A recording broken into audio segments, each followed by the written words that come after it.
ശ്രീ സുശീൽകുമാർ സാറും ഈ സഭയിൽ വന്നിരിക്കുന്ന പ്രമുഖരായ വ്യക്തികൾക്കും പ്രബുദ്ധരായ നാട്ടുകാർക്ക് നമസ്കാരം. ക്ഷേത്ര നിർമ്മാണം ചരിത്രപരമായ ഒരു ആവശ്യമാണ്. പൂർവകാലത്തെ സ്മരിക്കുന്നതിന് വേണ്ടിയിട്ടാണ് എല്ലാ രാജ്യങ്ങളിലും ചരിത്ര സ്മാരകങ്ങൾ ഉണ്ടാക്കാറുണ്ട്. അയോധ്യയിലെ രാമക്ഷേത്രം ഒരു ആരാധനാലയം മാത്രം അല്ല, ഇതൊരു ചരിത്ര സ്മാരകം കൂടിയാണ്. ആ ചരിത്ര സ്മാരകം നിലനിൽക്കേണ്ടത് ഭാവി തലമുറയ്ക്ക് വേണ്ടിയാണ്. ആരുടെയെങ്കിലും പേരിൽ, ഏതെങ്കിലും സംഭവത്തിന്റെ പേരിൽ ഒരു ചരിത്ര സ്മാരകം ഉണ്ടാക്കുന്നത് ആ ആളിനു വേണ്ടിയല്ല, സ്മര്യ പുരുഷന് വേണ്ടിയല്ല സ്മാരക നിർമ്മാണം, ഭാവി തലമുറയ്ക്ക് വേണ്ടിയാണ്. ഇവിടെ ആരുടെ ഓർമ്മ നിലനിൽക്കണമെന്നതാണ് പ്രധാനം. രാമന്റെ ഓർമ്മ നിലനിൽക്കണം എന്നാണ് ഈ നാട്ടിലെ ജനങ്ങൾ ആഗ്രഹിക്കുന്നതെങ്കിൽ, ഭരണാധികാരികളും രാഷ്ട്രീയക്കാരും ആഗ്രഹിക്കുന്നതെങ്കിൽ അവിടെ രാമക്ഷേത്രം ഉയരണം. അതല്ല, ബാബറുടെ സ്മരണയാണ് നിലനിൽക്കേണ്ടതെങ്കിൽ, ബാബറെ കുറിച്ചുള്ള അനുസ്മരണങ്ങളാണ് നിലനിൽക്കേണ്ടതെങ്കിൽ അവിടെ എല്ലാവരും ചേർന്ന് ബാബറി മസ്ജിദ് പുനർനിർമ്മിക്കും. ഭാരതത്തിൽ ഇവരുടെ ഈ രണ്ടു പേരിൽ ആരുടെ ഓർമ്മ നിലനിൽക്കണം എന്നതിനെ ആശ്രയിച്ചിരിക്കുന്നു രാമക്ഷേത്രം വേണമോ ബാബറി മസ്ജിദ് വേണമോ എന്ന തീരുമാനം കൈക്കൊള്ളുക. രാമക്ഷേത്രമാണ്, രാമന്റെ ഓർമ്മയാണ്, രാമന്റെ സ്മരണകളാണ് ഈ നാട്ടിൽ നിലനിൽക്കേണ്ടത് എന്ന ഉദ്ദേശമുള്ളത് കൊണ്ടാണ്, ധാരണയുള്ളത് കൊണ്ടാണ് രാമക്ഷേത്രം നിർമ്മിക്കുന്നതിനാവശ്യമായ നടപടികൾ ഉണ്ടാകണം എന്ന് അഭ്യർത്ഥിക്കുന്നു. ഭാരതീയ സംസ്കാരവുമായി നാളീനാഭി ബന്ധമുണ്ട് അയോധ്യയ്ക്കും രാമസങ്കല്പത്തിനും. രാമനുമായി ചേർന്ന സാംസ്കാരികവും ചരിത്രപരവുമായ ബന്ധം ഉണ്ട് അയോധ്യയ്ക്ക്. രാമനുമായി ബന്ധപ്പെടാത്ത ചരിത്രപരമായ ബന്ധവും സാംസ്കാരികമായ ബന്ധവും ഉണ്ട് അയോധ്യയ്ക്ക്. അതുകൊണ്ട് അയോധ്യ അയോധ്യയായിട്ട്, അവധായിട്ടല്ല, അയോധ്യയായിട്ട് രാമജന്മസ്ഥാനായി നിലനിൽക്കേണ്ടതുണ്ട്. രാമക്ഷേത്രം അവിടെ ഉയർന്നു നിൽക്കേണ്ടതുണ്ട്. സർവോപരി രാമക്ഷേത്രം എന്നത് ആത്മാഭിമാനത്തിന്റെ കാര്യവും കൂടെയാണ്. രാമക്ഷേത്ര നിർമ്മാണം ആത്മാഭിമാനത്തിന്റെ പ്രശ്നമാണ് എന്ന് സാരം. ആത്മാഭിമാനമുള്ളവർ അതിനെ അനുകൂലിക്കണം. ആത്മാഭിമാനമില്ലാത്തവർ ബാബറി മസ്ജിദ് പുനർനിർമ്മിക്കുവാൻ പ്രയത്നിക്കണം. ഈ രാജ്യത്തെ ബഹുഭൂരിപക്ഷം ജനങ്ങളും ഇതിലേതിൽ പെടും എന്നതിനെ ആശ്രയിക്കണം.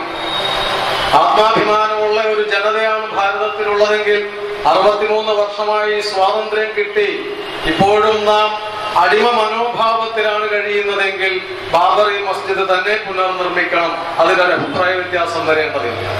അതല്ല, സ്വതന്ത്ര മനസ്സും സ്വതന്ത്ര രാജ്യവും സ്വതന്ത്ര ഭരണവും സ്വതന്ത്ര ചിന്തയുമുള്ള രാജ്യമാണ് ഭാരതമെങ്കിൽ ആ ആത്മാഭിമാനത്തിന്റെയും സ്വതന്ത്ര ചിന്തയുടെയും സ്വതന്ത്ര ബുദ്ധിയുടെയും അടയാളമായി രാമക്ഷേത്രം നിർമ്മിക്കണം. അതുകൊണ്ടാണ് അത് ആത്മാഭിമാനത്തിന്റെ അടയാളമാണ് എന്ന് പറയുവാൻ കാരണം.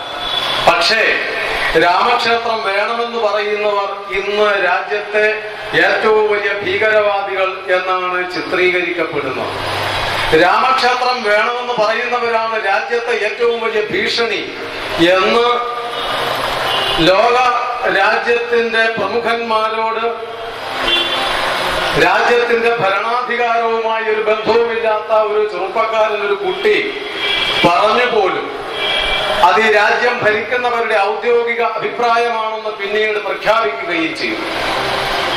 രാമക്ഷേത്ര നിർമ്മാണത്തിന് വേണ്ടി പറയുന്നവരും പ്രവർത്തിക്കുന്നവരും രാജ്യത്തിന്റെ ശത്രുക്കളാണ്. അവരാണ് രാജ്യത്തെ ഏറ്റവും കൊടിയ അപകടകാരികൾ. കഴിഞ്ഞ ദിവസം റെഡ് അലർട്ട് ഭാരതം മുഴുവൻ പ്രഖ്യാപിച്ചു. ആരെ പേടിച്ചിട്ടാ? അതൊന്നുമല്ല ഭീഷണി രാമക്ഷേത്ര നിർമ്മാണ വക്താക്കളാണ് എന്ന് പറഞ്ഞു പ്രചരിപ്പിച്ചുകൊണ്ടിരിക്കും. ഏറ്റവും വലിയ ജനാധിപത്യ രാജ്യമാണ് ഭാരതം.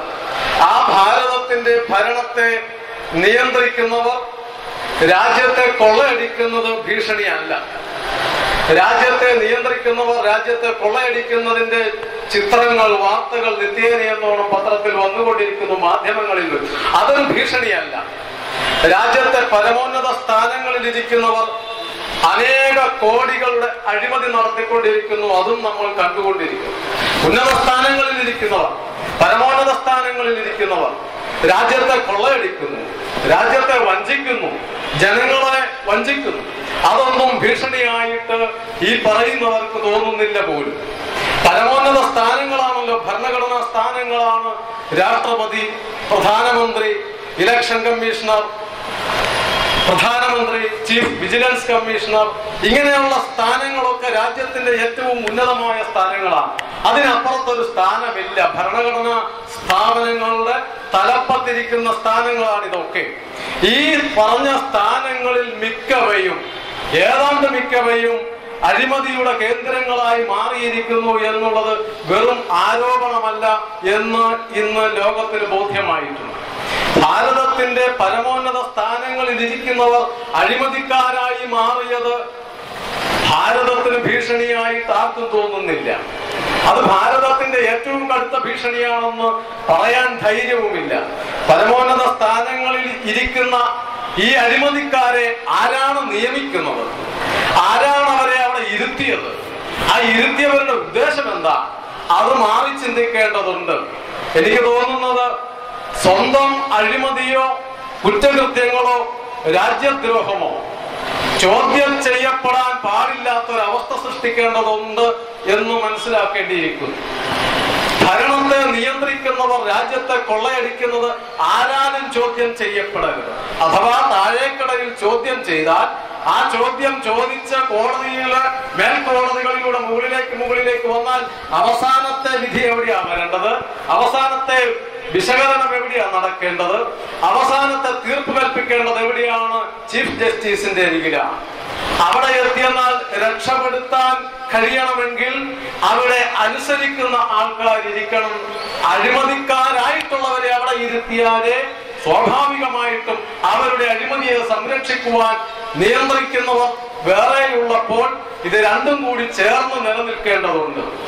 അഴിമതിക്കാരെ നിലനിർത്തുവാൻ സംരക്ഷിക്കുവാൻ ഭരണാധികാരികൾ തയ്യാറാവും. ആ ഭരണാധികാരിമാരുടെ രാജ്യദ്രോഹവും അഴിമതിയും തടയാതിരിക്കുവാൻ ഈ പരമോന്നത നീതിപീഠവും സ്ഥാനങ്ങളും സംരക്ഷണം കൊടുക്കുകയും ചെയ്യണം. ഒരു തരം ബ്ലാക്ക് മെയിലിംഗ് രാഷ്ട്രീയമാണ് ഇന്ത്യയിൽ നടക്കുന്നത് എന്ന് സാരം. അവനവന്റെ കാര്യങ്ങളെ നിലനിർത്തുവാൻ ഇവരെ ദുരുപയോഗിക്കുന്ന സ്ഥാനങ്ങളെ ദുരുപയോഗിക്കുകയാണ്.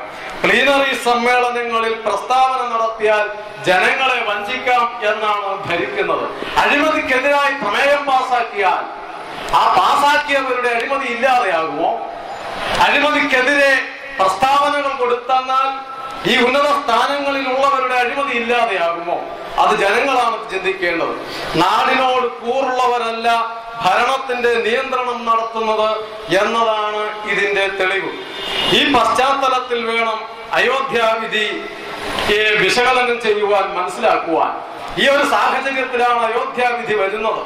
പക്ഷേ ആ അയോധ്യാവിധിയിൽ സമാധാനപരമായി സ്വീകരിച്ച ജനങ്ങളെ പ്രകോപിതരാക്കുവാൻ, വിശേഷിച്ച് മുസ്ലിം സമൂഹത്തെ ഭീഷണിപ്പെടുത്തുവാൻ, അവരെ ഭയാകുലരാക്കുവാൻ, ഭയാക്രാന്തരാക്കുവാൻ ശ്രമിക്കുന്നു. എന്തിന്? അവരിൽ ഭീതി സൃഷ്ടിച്ച് ജനങ്ങളിൽ തെറ്റിദ്ധാരണ പരത്തി ജനങ്ങളെ മറ്റൊരു തരത്തിലേക്ക് വഴിതിരിച്ചു വിടുവാൻ. അതിലൂടെ തങ്ങളുടെ രാജ്യദ്രോഹം ജനങ്ങൾ അറിയാതിരിക്കും. ഒപ്പം ഇതിന്റെ എല്ലാം മേലെ ന്യൂനപക്ഷ പീഡനമെന്ന ഭീതി സൃഷ്ടിച്ച് അടുത്ത തെരഞ്ഞെടുപ്പിൽ അധികാരത്തിൽ വരുവാനും കഴിയും. സാധാരണ മുസൽമാന്മാരെ ഭയപ്പെടുത്തുന്നതിന് മാത്രമാണ് ഈ വിധിയെ രാഷ്ട്രീയക്കാർ ചിലരെങ്കിലും ഉപയോഗിച്ചു കൊണ്ടിരിക്കുന്നത്. പാവപ്പെട്ട മുസൽമാന്റെ മതവികാരം ഇളക്കിവിടുകയാണ് ചെയ്യുന്നത്. ഈ വിധിയുടെ പിന്നാലെ ന്യൂനപക്ഷ പീഡനമെന്ന് പറഞ്ഞു ഭയപ്പെടുത്തുന്നു. അയോധ്യയുടെയും ഗുജറാത്തിന്റെയും പേരിലാണ് ഭീതി പരത്തുന്നത്. രാജ്യത്തെ 85 കോടി ജനങ്ങളെ വർഗീയവാദികളായി ചിത്രീകരിച്ചുകൊണ്ട് മുസ്ലിം സ്നേഹമല്ല ഇതിന്റെ പിന്നിൽ എന്ന് തിരിച്ചറിയുവാൻ ഈ നാട്ടിലെ സാധാരണ മുസൽമാന്മാർ തയ്യാറാവണം. മുസ്ലിം സ്നേഹം കൊണ്ടല്ല, ന്യൂനപക്ഷ സ്നേഹം കൊണ്ടല്ല, സമാധാന ജീവിതം ആഗ്രഹിക്കുന്നത് കൊണ്ടല്ല ന്യൂനപക്ഷ പീഡനം എന്ന ഈ കുപ്രചരണം നടത്തുന്നത്. പിന്നെയോ ഒരു കുടുംബത്തിന് രാജ്യത്തിന്റെ അധികാരവും സ്വത്തും ദുർവ്യയം ചെയ്യുവാനുള്ള ഹീനമായ ബുദ്ധിയിൽ നിന്നാണ് ഈ കുപ്രചരണങ്ങൾ ഉണ്ടാവുന്നത് എന്ന് നാം മനസ്സിലാക്കണം. ഇത് ജനങ്ങൾ തിരിച്ചറിയണം. ഉന്നത സ്ഥാനങ്ങളിൽ അഴിമതി എത്തി എന്ന് ഞാൻ പറയുമ്പോൾ അതൊരു രാഷ്ട്രീയക്കാരൻ സാധാരണ പറയുന്നത് പോലെയുള്ള ഒരു രാഷ്ട്രീയ ആരോപണമല്ല. ഞാൻ അതിന് ഒരു ഉദാഹരണം പറയാം. എന്റെ കയ്യിൽ ഒരു പുസ്തകത്തിന്റെ കോപ്പിയുണ്ട്, the difficulty of being good. ലോകപ്രസിദ്ധനായ ഒരു ഗ്രന്ഥകാരൻ, ഭാരതത്തിനെ തകർക്കാൻ കഴിയില്ല എന്ന് ഗ്രന്ഥം എഴുതിയ പ്രൊഫസർ ഗുരുചരൺ ദാസ് എഴുതിയ പുസ്തകമാണ് ഇത്. ഈ പുസ്തകത്തിൽ അദ്ദേഹം പറയുന്ന ഒരു ഭാഗം ഞാൻ വായിക്കാം. അതിന്റെ വിശദീകരണങ്ങളൊന്നും ഇപ്പോൾ നൽകുവാൻ നിവൃത്തിയില്ല. അത് നിങ്ങൾ ഗ്രഹിക്കേണ്ടതാണ്, ഊഹിച്ചെടുക്കേണ്ടതാണ്. A similar conspiracy of silence diminished the office of the President of India in the summer of 2007. The similar conspiracy എന്നിവിടെ ഗ്രന്ഥകാരൻ ഉദ്ദേശിച്ചത്, അദ്ദേഹം മഹാഭാരത കഥയാണ് അതിനു മുമ്പ് ഉദ്ധരിച്ചത്.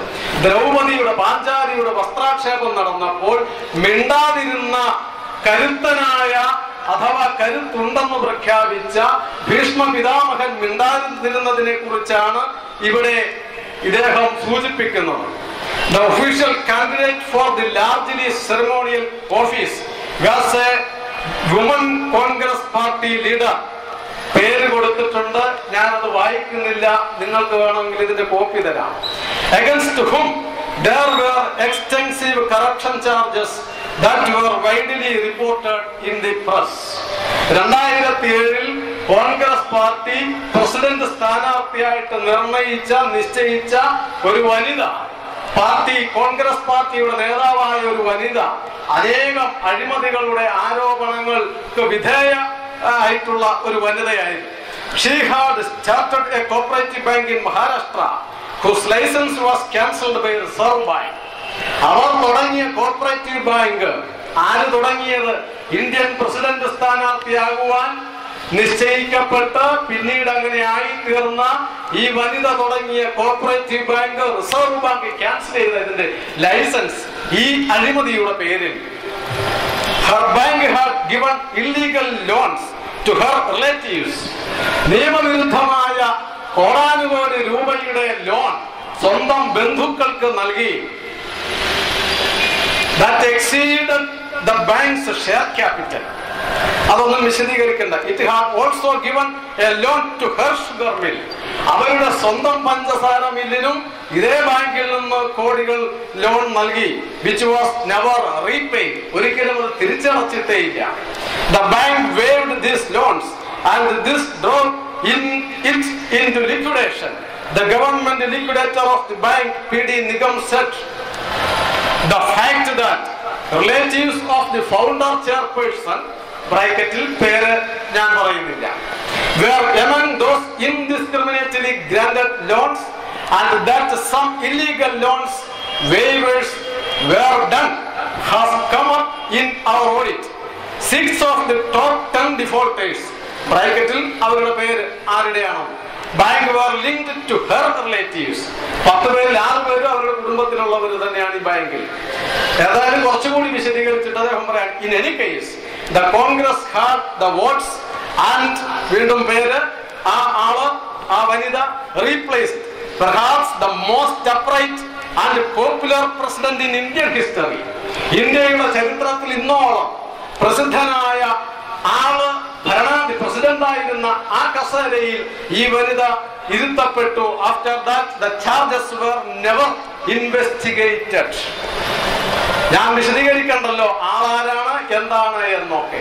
115 കോടി ജനങ്ങളുടെ തലപ്പത്തിരിക്കുന്ന ജനസംഖ്യ കണക്കെടുക്കുമ്പോൾ 1, 2, 3, 100, 1000, 10,000, ലക്ഷം, കോടി, 10 കോടി, 100 കോടി, 115 കോടി, 115 കോടി 1 എന്നെഴുതുമ്പോൾ ആദ്യത്തെ പേരെഴുതുന്നിടം മുതൽ അഴിമതിക്കാരാണെങ്കിൽ, ചീഫ് ജസ്റ്റിസ് ആയിരിക്കുന്നയാൾ അഴിമതിക്കാരനാണെങ്കിൽ, പ്രധാനമന്ത്രിയോ മന്ത്രി പദങ്ങളിൽ ഇരിക്കുന്ന മറ്റുള്ളവരോ അഴിമതിക്കാരാണെങ്കിൽ എങ്ങനെയാണ് രാജ്യം രക്ഷപ്പെടുക?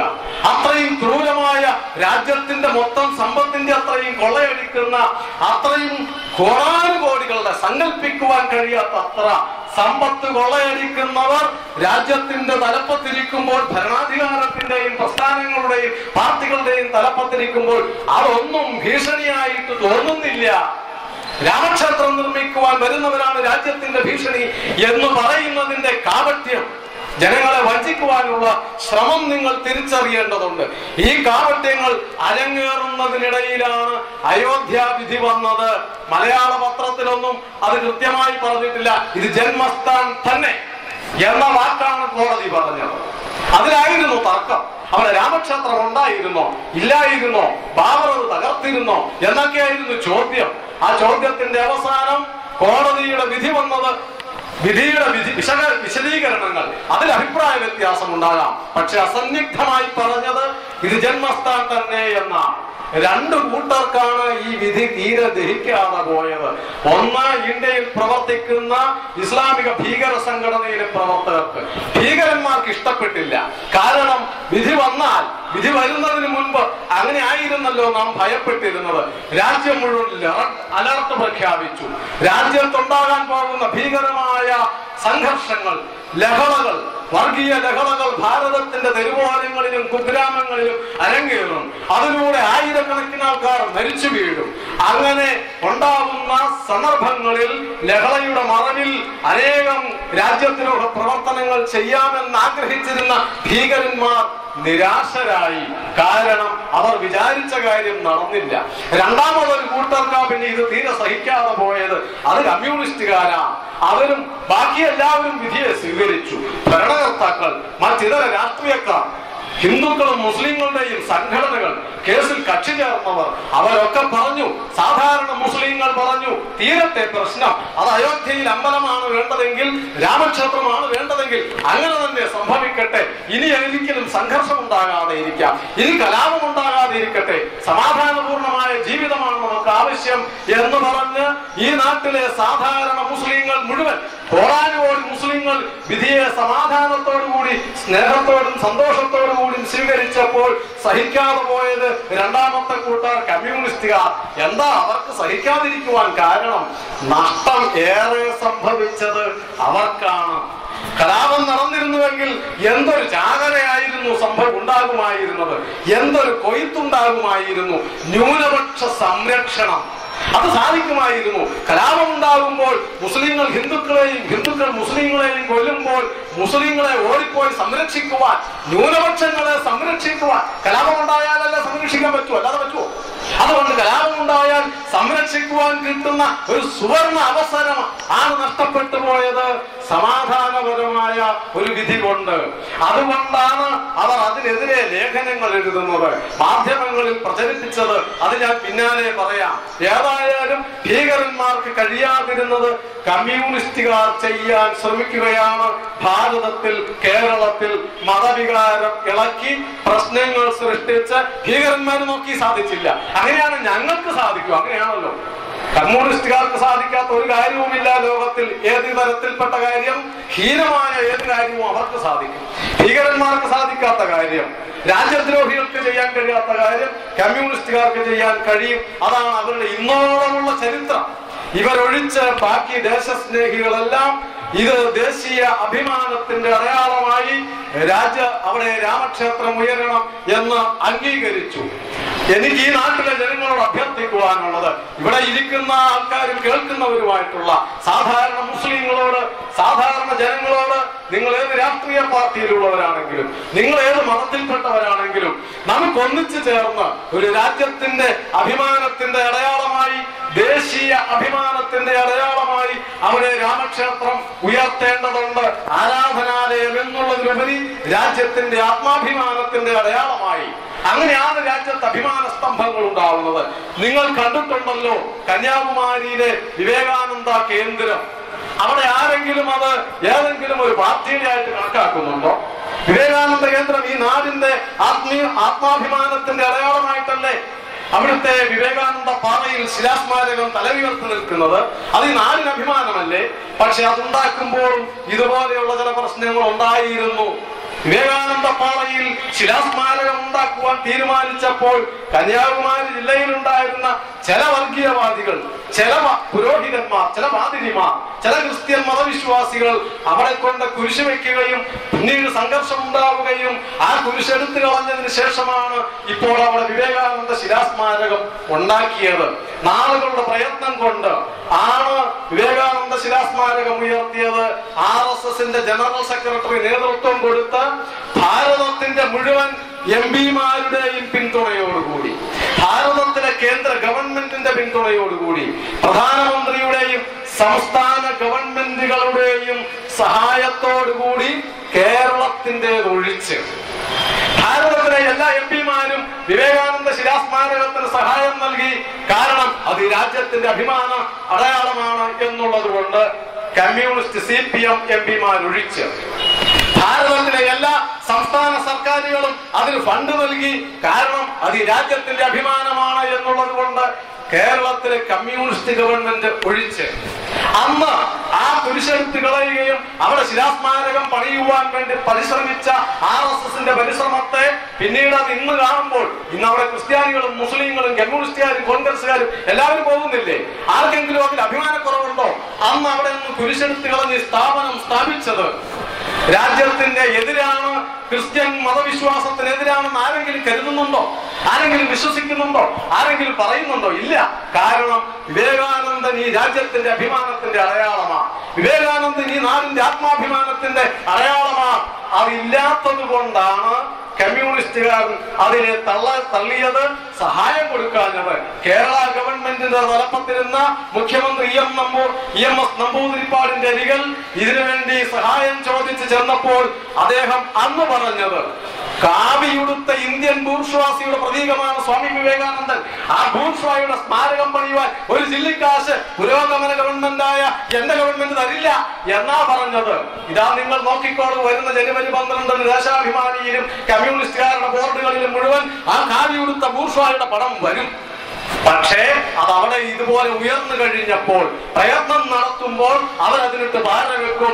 എന്നും രാജ്യദ്രോഹം നടത്തിയിട്ടുള്ള പാരമ്പര്യമുള്ളത് കൊണ്ട് അവർ അത് ചെയ്യുന്നതിൽ അതിശയമില്ല. ഏതായാലും അയോധ്യക്ക് ചരിത്രപരമായ പ്രാധാന്യമുണ്ട് എന്ന് ഞാൻ പറഞ്ഞു. ചരിത്രപരവും സാംസ്കാരികവുമായ പ്രാധാന്യമുണ്ട് എന്ന് പറഞ്ഞു. ചരിത്ര പശ്ചാത്തലം, അവിടെ ഭാരതത്തിൽ രാജഭരണമായിരുന്നല്ലോ ആയിരക്കണക്കിന് വർഷം. അതിൽ 2 വംശക്കാരാണ് പ്രധാനമായിട്ട്, സൂര്യവംശവും ചന്ദ്രവംശവും. അതിൽ സൂര്യവംശ രാജാക്കന്മാർ ഭരിച്ച പ്രദേശമാണ് അയോധ്യ. രാമൻ ജനിക്കുന്നതിന് മുൻപും സൂര്യവംശ രാജാക്കന്മാരുടെ ഭരണകേന്ദ്രം, കോസലം എന്ന രാജ്യത്തിന്റെ തലസ്ഥാനമാണ് അയോധ്യ. അങ്ങനെയും അയോധ്യക്ക് പ്രാധാന്യമുണ്ട്. സൂര്യവംശ രാജാക്കന്മാരിൽ 23-ാമനാണ് ദശരഥൻ, 24-ാമനാണ് രാമൻ. അഥർവവേദത്തിൽ അയോധ്യയെ കുറിച്ച് പറയുന്നുണ്ട്. അഥർവവേദത്തിൽ ദൈവം സൃഷ്ടിച്ച ഐശ്വര്യം നിറഞ്ഞതും സ്വർഗീയവുമായ നഗരമാണ് എന്ന് അയോധ്യയെ കുറിച്ച് വിശദീകരിച്ചിരിക്കുന്നു. കുറെ വർഷങ്ങളോളം, നൂറ്റാണ്ടുകളോളം ആ അയോധ്യക്ക് സാകേതം എന്ന പേരും ഉണ്ടായിരുന്നു. പക്ഷെ പിന്നീട് വീണ്ടും അയോധ്യ എന്നായി മാറി. കുശാണ രാജാവ് എന്ന് ചിലപ്പോഴെങ്കിലും ചിലരെങ്കിലും കേട്ടിട്ടുണ്ടോ? നമ്മളെ പഠിപ്പിച്ചിട്ടില്ലല്ലോ, പലതും പഠിപ്പിച്ചിട്ടില്ല. മഹാനായ അലക്സാണ്ടറെ കുറിച്ച് പഠിപ്പിച്ചിട്ടുണ്ട്. ഹൂണന്മാർ ആക്രമിച്ചു വന്നു എന്ന് നമ്മളെ പഠിപ്പിച്ചിട്ടുണ്ട്. ശകന്മാർ ആക്രമിച്ച് നമ്മളെ പരാജയപ്പെടുത്തി എന്ന് പഠിപ്പിച്ചിട്ടുണ്ട്.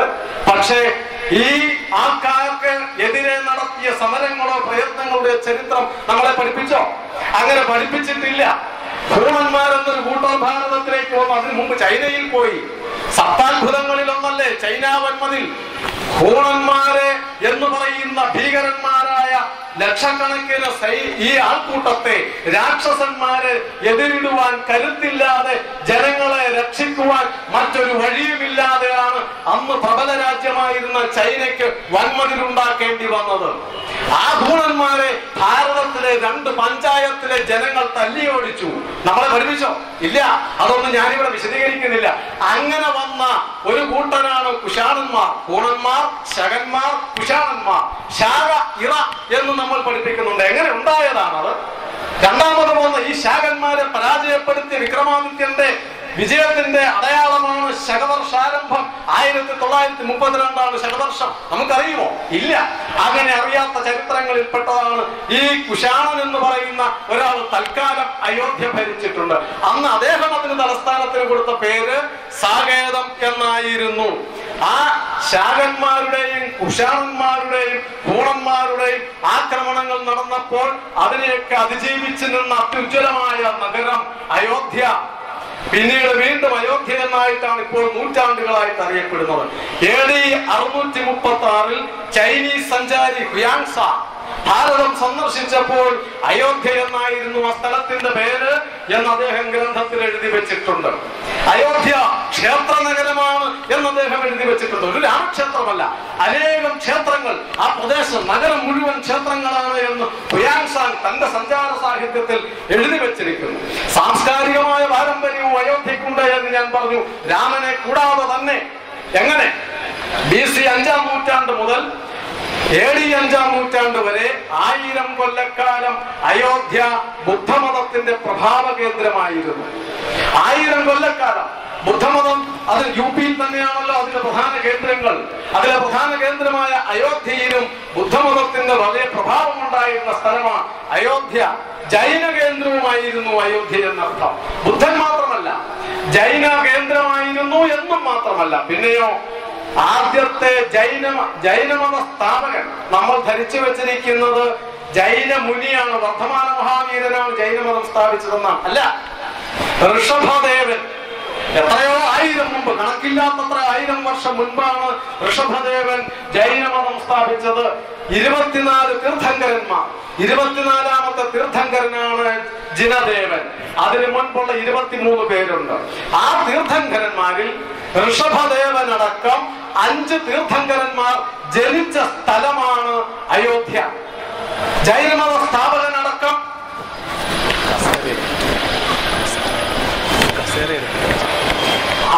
5 തീർത്ഥങ്കരന്മാർ ജനിച്ച സ്ഥലം ജൈനമതത്തിന്റെയും പ്രഭവ കേന്ദ്രമായിരുന്നു, പ്രഭാവമുള്ള കേന്ദ്രമായിരുന്നു അയോധ്യ എന്ന് ആണ് ഞാൻ പറഞ്ഞു വന്നത്.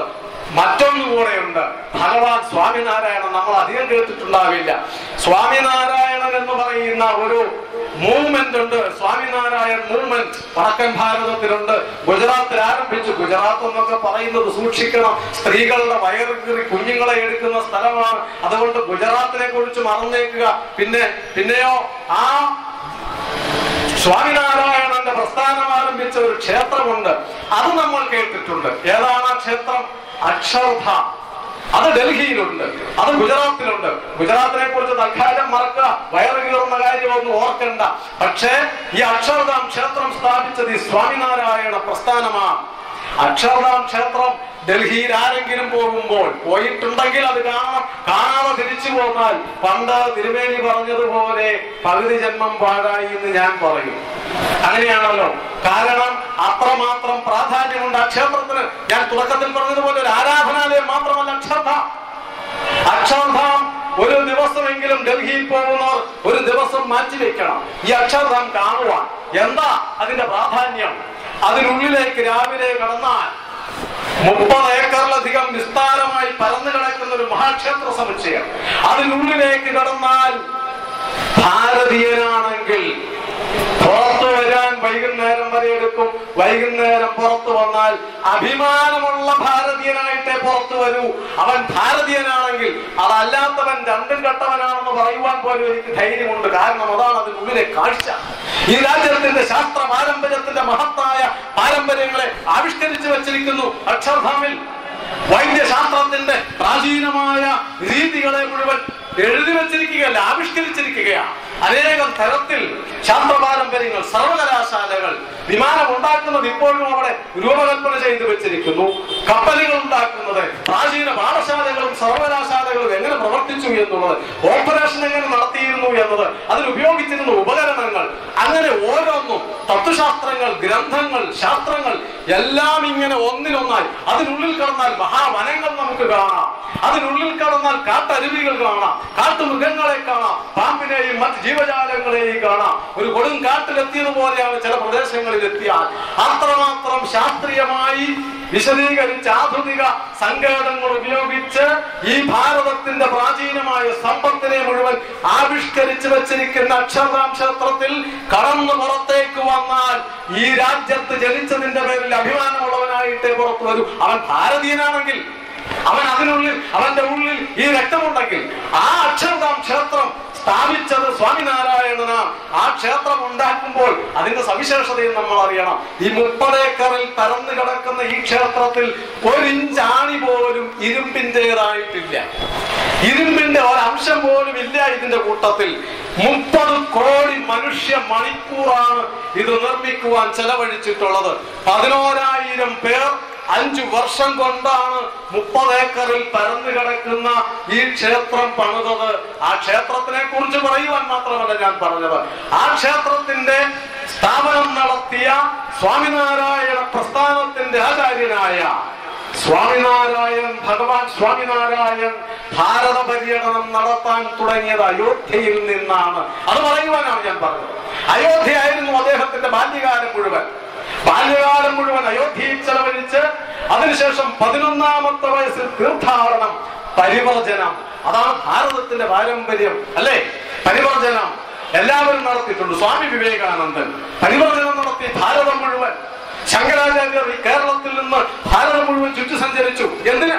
ഈ നാടിന്റെ സംസ്കാരത്തെ ഉയർത്തുവാൻ, ഈ നാടിനെ ഏകീകരിപ്പിച്ച് നിർത്തുവാൻ. അങ്ങനെ ചെയ്തിട്ടുള്ള ഓരോരുത്തരും. ദക്ഷിണാഫ്രിക്കയിൽ നിന്ന് മടങ്ങി വന്ന മഹാത്മാഗാന്ധി അദ്ദേഹം ഭാരതത്തിന്റെ സ്വാതന്ത്ര്യത്തിന് വേണ്ടി പണിയെടുക്കുവാൻ തുടങ്ങുന്നതിന് മുൻപ് രാഷ്ട്രീയ ഗുരുവായ ഗോഖലെയോട് ചോദിച്ചു, ഞാൻ എങ്ങനെ തുടങ്ങണം, എവിടെ തുടങ്ങണം, എന്ത് ചെയ്യണമെന്ന് ചോദിച്ചപ്പോൾ ഗാന്ധിജിയോട് പറഞ്ഞതെന്താ? ഗോഖലെ, ഭാരതം മുഴുവൻ ചുറ്റി സഞ്ചരിക്കുക. ഭാരതം ജീവിക്കുന്നത് ഗ്രാമങ്ങളിലാണ്. അതുകൊണ്ട് ഭാരതം മുഴുവൻ ചുറ്റി സഞ്ചരിക്കുക, പരിവർജനം നടത്തണം. ഈ നാട്ടിലെ ജനങ്ങളുടെ ജീവിതം എന്തെന്നറിയാൻ, വികാരം എന്തെന്നറിയാൻ, സംസ്കാരം എന്തെന്നറിയാൻ ഭാരതം മുഴുവൻ ചുറ്റി സഞ്ചരിക്കണം. എയറോപ്ലെയിനിലല്ല, ഹെലികോപ്റ്ററിലല്ല, AC മുറികളിലൂടെയല്ല, വലിയ ഉയർന്ന ക്ലാസ്സിലെ ട്രെയിനിലെ കമ്പാർട്ട്മെന്റിലൂടെയല്ല. ഇന്ന് ഭാരതത്തിലെ ട്രെയിനിൽ ഇല്ലാത്തൊരു കമ്പാർട്ട്മെന്റ് ഉണ്ടല്ലോ, 3rd ക്ലാസ്.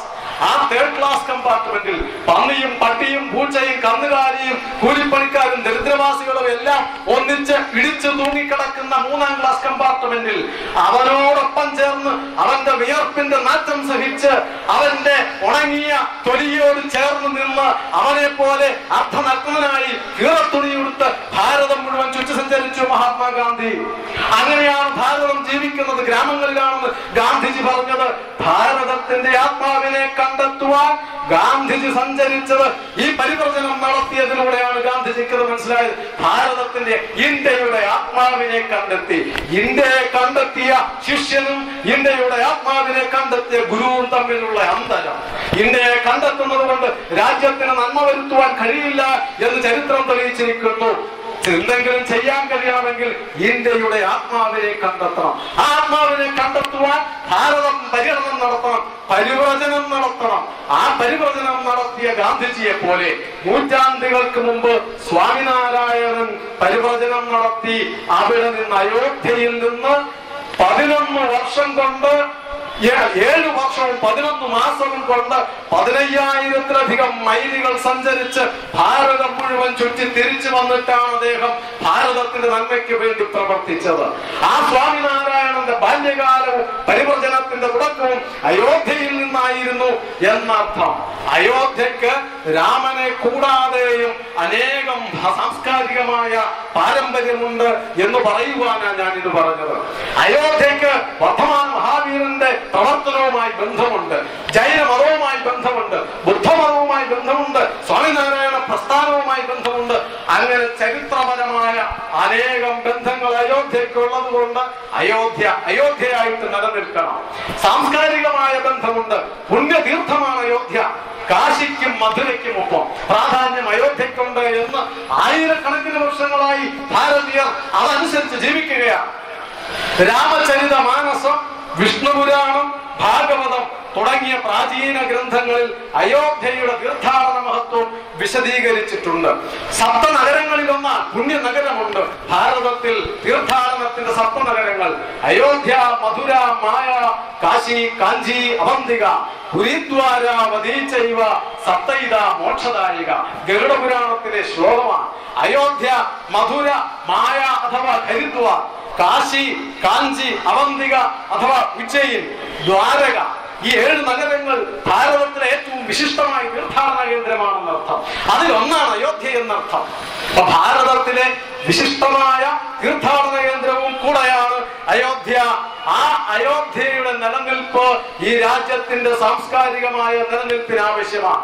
15ാം നൂറ്റാണ്ടിൽ ജീവിച്ചിരുന്ന രാമാനന്ദയോഗി എന്നയാളാണ് ഇന്ന് കാണുന്ന അത്ര വിശാലമായ തീർത്ഥാടന കേന്ദ്രമാക്കി അയോധ്യയെ മാറ്റിയത്. നിങ്ങൾ ആരെങ്കിലും പോയിട്ടുള്ളവർക്കറിയാം, അഥവാ പോകുമ്പോൾ നോക്കുക.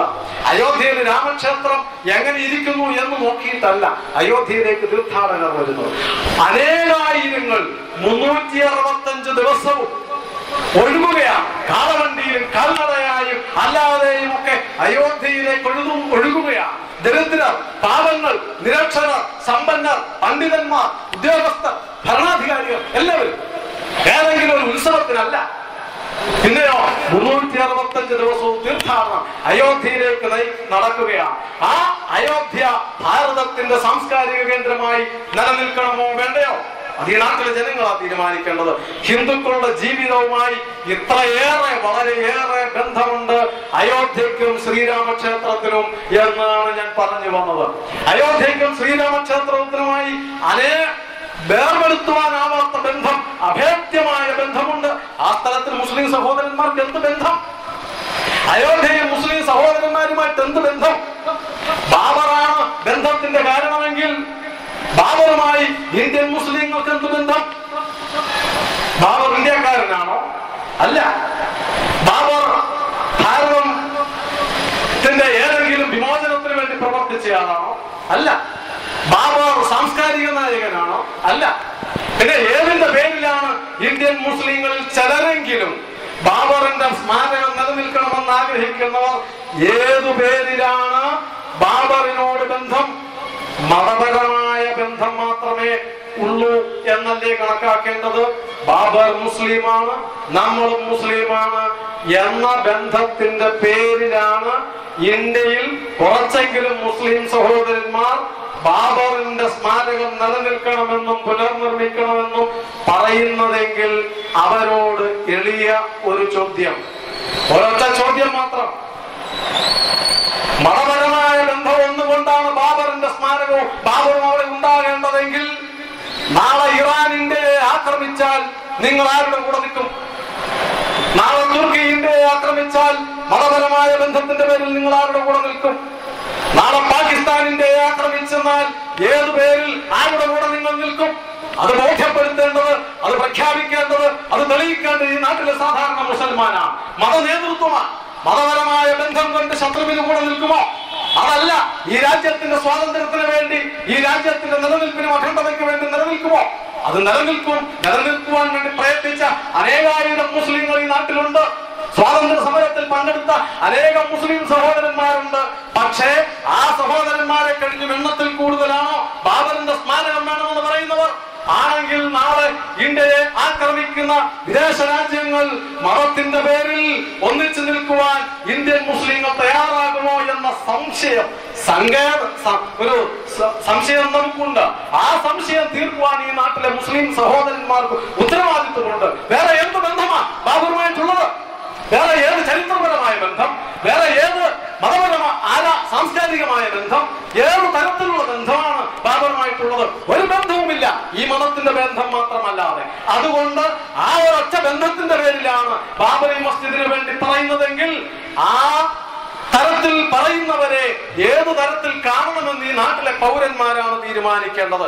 ഏതായാലും അവിടെ ബാബറി മസ്ജിദ് 1528 പണിതു എന്ന് ഞാൻ പറഞ്ഞു. അല്ലെങ്കിൽ നമുക്കറിയാം 1528 ബാബർ ഈ ക്ഷേത്രം തകർത്തതിന്റെ ചരിത്രം അനേകമുണ്ട്. ക്ഷേത്രം തിരിച്ചു പിടിക്കുവാൻ, ചരിത്രപരമായ പശ്ചാത്തലം വിശകലനം ചെയ്താൽ ചരിത്രം തിരിച്ചു പിടിക്കുവാൻ അനേകം പ്രയത്നങ്ങൾ നടത്തിയിട്ടുണ്ട്. അനേകം പ്രയത്നങ്ങൾ എല്ലാ തരത്തിലും. 1528 തകർത്ത ഉടനെ തന്നെ നമ്മുടെ നാട്ടിലെ സാധാരണ ഹിന്ദുവിന്റെ രീതി അതാണല്ലോ, ശക്തി ഇല്ലെങ്കിലും ആരാധന ഒഴിവാക്കാൻ പറ്റില്ല. തിരുനക്കര അമ്പലത്തിൽ പോകരുത് എന്ന് നാളെ കളക്ടർ ഉത്തരവിട്ടാൽ ഈ നാട്ടിലെ ഭക്തജനങ്ങളൊക്കെ മതിലിന് പുറത്തു പോയി നിന്ന് പ്രാർത്ഥിക്കും. പ്രാർത്ഥിക്കാതിരിക്കാൻ അവർക്ക് കഴിയില്ല. അതാണ് ഭാരതീയന്റെ മതബോധം. അവൻ ആരാധന മുടക്കില്ല. അത് അവിടെ നിൽക്കാൻ പറ്റില്ല. 100 മീറ്റർ അകലെ നിൽക്കണമെങ്കിൽ അവിടെ എവിടെ നിന്നിട്ടാണെങ്കിലും അവൻ ആരാധന നടത്തും. അങ്ങനെ തന്നെ അയോധ്യയിലെ ഹിന്ദുക്കളും ചെയ്തു. അന്ന് 28 തകർത്തത് ഉടനെ തന്നെ അത് തകർത്തവിടെ ഈ മന്ദിരം പണിതപ്പോൾ അവിടെ പ്രവേശനം നിഷേധിക്കപ്പെട്ട അവിടുത്തെ ഹിന്ദുക്കൾ അതിന് പുറത്ത് 2 ചെറിയ കുടില് കെട്ടി ആരാധന തുടങ്ങി. ആ 2 കുടിലിന്റെ പേരാണ് നമ്മൾ പത്രങ്ങളിലും ടിവിയിലും ഒക്കെ കേട്ടു പരിചയമുള്ളത്.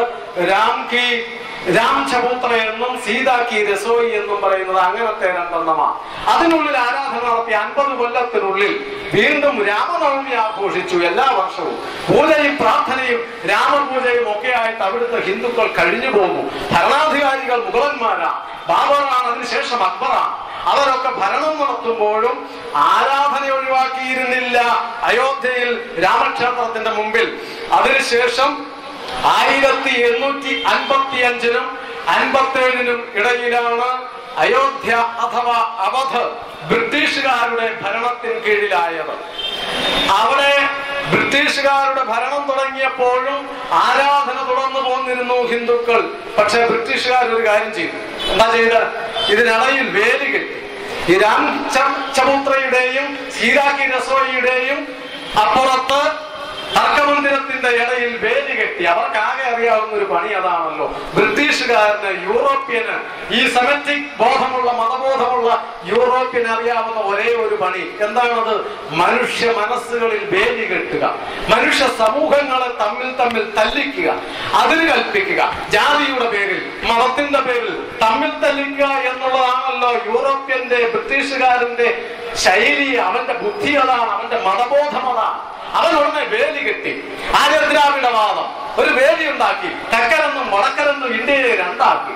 അങ്ങനെ 2 ആക്കിയാലല്ലേ ഭരണം തുടരാൻ പറ്റൂ. അതുകൊണ്ട് അവർ ആദ്യം എന്ത് ചെയ്തു? മുസ്ലിങ്ങളെയും ഹിന്ദുക്കളെയും തമ്മിൽ ആദ്യം വേലി കെട്ടി അതിർത്തി തിരിച്ചു 2 ആക്കി ആദ്യം. പക്ഷേ ആ സമയത്ത് 1885-ൽ തന്നെ അവിടുത്തെ ഒരു മഹന്ത് രഘുവർ ദാസ്, അവിടുത്തെ ബ്രിട്ടീഷുകാരൻ ഭരിക്കാൻ തുടങ്ങിയപ്പോ അവിടുത്തെ കോടതി ചോദിച്ചു, ഞങ്ങളുടെ അമ്പലം വിട്ടുതരണം, ഇത് രാമക്ഷേത്രമാണ്, ഇവിടെ ആരാധന അനുവദിക്കണം, ഞങ്ങൾക്ക് വിട്ടുതരണമെന്ന് ആവശ്യപ്പെട്ടുകൊണ്ട് ഫൈസാബാദ് കോടതിയിൽ കേസ് കൊടുത്തു. കേസിൽ വിധി പറഞ്ഞ ജഡ്ജി കൗമിയ അദ്ദേഹം പറഞ്ഞു, കാര്യം ഇത് കുഴപ്പം പിടിച്ച കാര്യമാണ്, ഹിന്ദുക്കളുടേത് തന്നെയാണ്, പക്ഷെ ഞാൻ തീർപ്പ് കൽപ്പിക്കുന്നില്ല. തീർപ്പ് കൽപ്പിച്ചാൽ പ്രശ്നം തീരും. പ്രശ്നം തീർന്നാൽ ഹിന്ദുക്കളും മുസ്ലിങ്ങളും ഒന്നിച്ചായെന്നാ പിന്നെ അവർ 2 പേരോട് നമുക്കെതിരെ വരും. അത് വരാൻ പാടില്ല. അതുകൊണ്ട് ഇവരെ 2 ആക്കി നിർത്തുവാൻ വേണ്ടി ബ്രിട്ടീഷ് ജഡ്ജി പറഞ്ഞു, ഈ വിധി കൽപ്പിക്കുന്നില്ല, ഇവിടെ പ്രശ്നം തീർക്കുന്നില്ല എന്ന് പറഞ്ഞു. അതിനുശേഷം 1947 സ്വാതന്ത്ര്യം കിട്ടി. സ്വാതന്ത്ര്യം കിട്ടിയപ്പോ എവിടെയാണോ, അങ്ങനെയാണല്ലോ ഒരു സാധാരണ ഹിന്ദുവിന്റെ മനസ്സതാണല്ലോ, എവിടെയാണോ അധികാരമുള്ളത് അവിടെ പോയി ഇങ്ങനെ കേഴുക, ചോദിക്കുക, യാചിക്കുക. അതാണല്ലോ കുറെ കാലമായി കഴിഞ്ഞ 1000 കൊല്ലത്തെ പാരമ്പര്യം ഈ കേരളത്തിന്റേതാണ്, യാചനയുടേതാണ്. സ്വാതന്ത്ര്യം കിട്ടിയപ്പോൾ വിചാരിച്ചു ഇപ്പൊ സ്വാതന്ത്ര്യമൊക്കെ കിട്ടി, ഇനി അമ്പലം നമുക്ക് കിട്ടും എന്ന് വിചാരിച്ച് 1950 ജനുവരി 18-ാം തീയതി ഗോപാൽ സിംഗ് വിശാരദ് എന്ന് പറയുന്നയാള് ഇന്ത്യയിലെ കോടതിയിൽ, ഫൈസാബാദ് കോടതിയിൽ കേസ് കൊടുത്തു. 50-ൽ കേസ് കൊടുത്ത് 4.5 പതിറ്റാണ്ട് കാത്തിരുന്നു. 1528 മുതൽ 1950 വരെ കാത്തിരുന്നിട്ടും ഹിന്ദുക്കൾക്ക് ക്ഷേത്രം കിട്ടിയില്ല. സമരവും നടത്തിക്കൊണ്ടിരുന്നു. 77 തവണയാണ് 1947 മുമ്പ് 77 തവണ സമരം നടത്തി ക്ഷേത്രം തിരിച്ചു പിടിക്കുവാൻ. അനേകായിരങ്ങൾ മരിച്ചു വീണു. എന്നിട്ടും ക്ഷേത്രം കിട്ടിയില്ല. ആ ക്ഷേത്രം കിട്ടാതെ വന്നപ്പോൾ, ആരാധനയ്ക്ക് സ്വാതന്ത്ര്യം അനുവദിക്കാതെ വന്നപ്പോൾ 4.5 പതിറ്റാണ്ട് കാലത്തെ യാചനയുടെ അവസാനം, 4.5 നൂറ്റാണ്ട് കാലത്തെ കേരളിന്റെ അവസാനം 4.5 നൂറ്റാണ്ടുകാലം കോടതിയുടെ വരാന്തയിൽ കയറി ഇറങ്ങി നടന്ന് അപമാനിതനായതിന്റെ പരിണിത ഫലമാണ് 1992 ഉണ്ടായത്. ഹിന്ദുക്കൾ എല്ലാ കാലവും, ഭാരതത്തിലുള്ളവരെല്ലാ കാലവും ഇങ്ങനെ കേഴുന്ന ഏഴകളായി കഴിയും എന്നാണ് സ്വാതന്ത്ര്യം കിട്ടിക്കഴിഞ്ഞ അധികാരത്തിൽ കയറിയ സായിപ്പന്മാരും വിചാരിച്ചത്. അതുകൊണ്ടാണ് അവർ ക്ഷേത്രം വിട്ടുകൊടുക്കാതിരുന്നത്. ആ കേരളത്തിന്റെ അവസാനം രാമായണം വായിക്കുന്നുണ്ടല്ലോ നമ്മളൊക്കെ. രാമായണ പാരായണവും രാമായണ മാസവും നടത്തുന്നുണ്ട്. അതിനകത്തൊരു കേരളത്തിന്റെ ചരിത്രം പറയുന്നുണ്ട്. സീതയെ തിരിച്ചു കൊണ്ടുവരുവാൻ, അയോധ്യയിലേക്ക് തിരിച്ചു കൊണ്ടുവരുവാൻ ലങ്കയിലേക്ക് പോയ രാമന്റെയും സൈന്യത്തിന്റെയും കഥ. പക്ഷേ ലങ്കയിൽ പോകണമെങ്കിൽ കടൽ കടക്കണം. കടൽ കടക്കണമെങ്കിൽ എന്ത് ചെയ്യണം? ചിറ കെട്ടണം. വെറുതെ പോകാൻ പറ്റില്ല. ഇത്രയും നീളത്തിൽ പാലം കെട്ടാനുള്ള സാങ്കേതിക വിദ്യ അന്നുണ്ടായിട്ടില്ല. അതിന് എളുപ്പം ചിറയാണ്.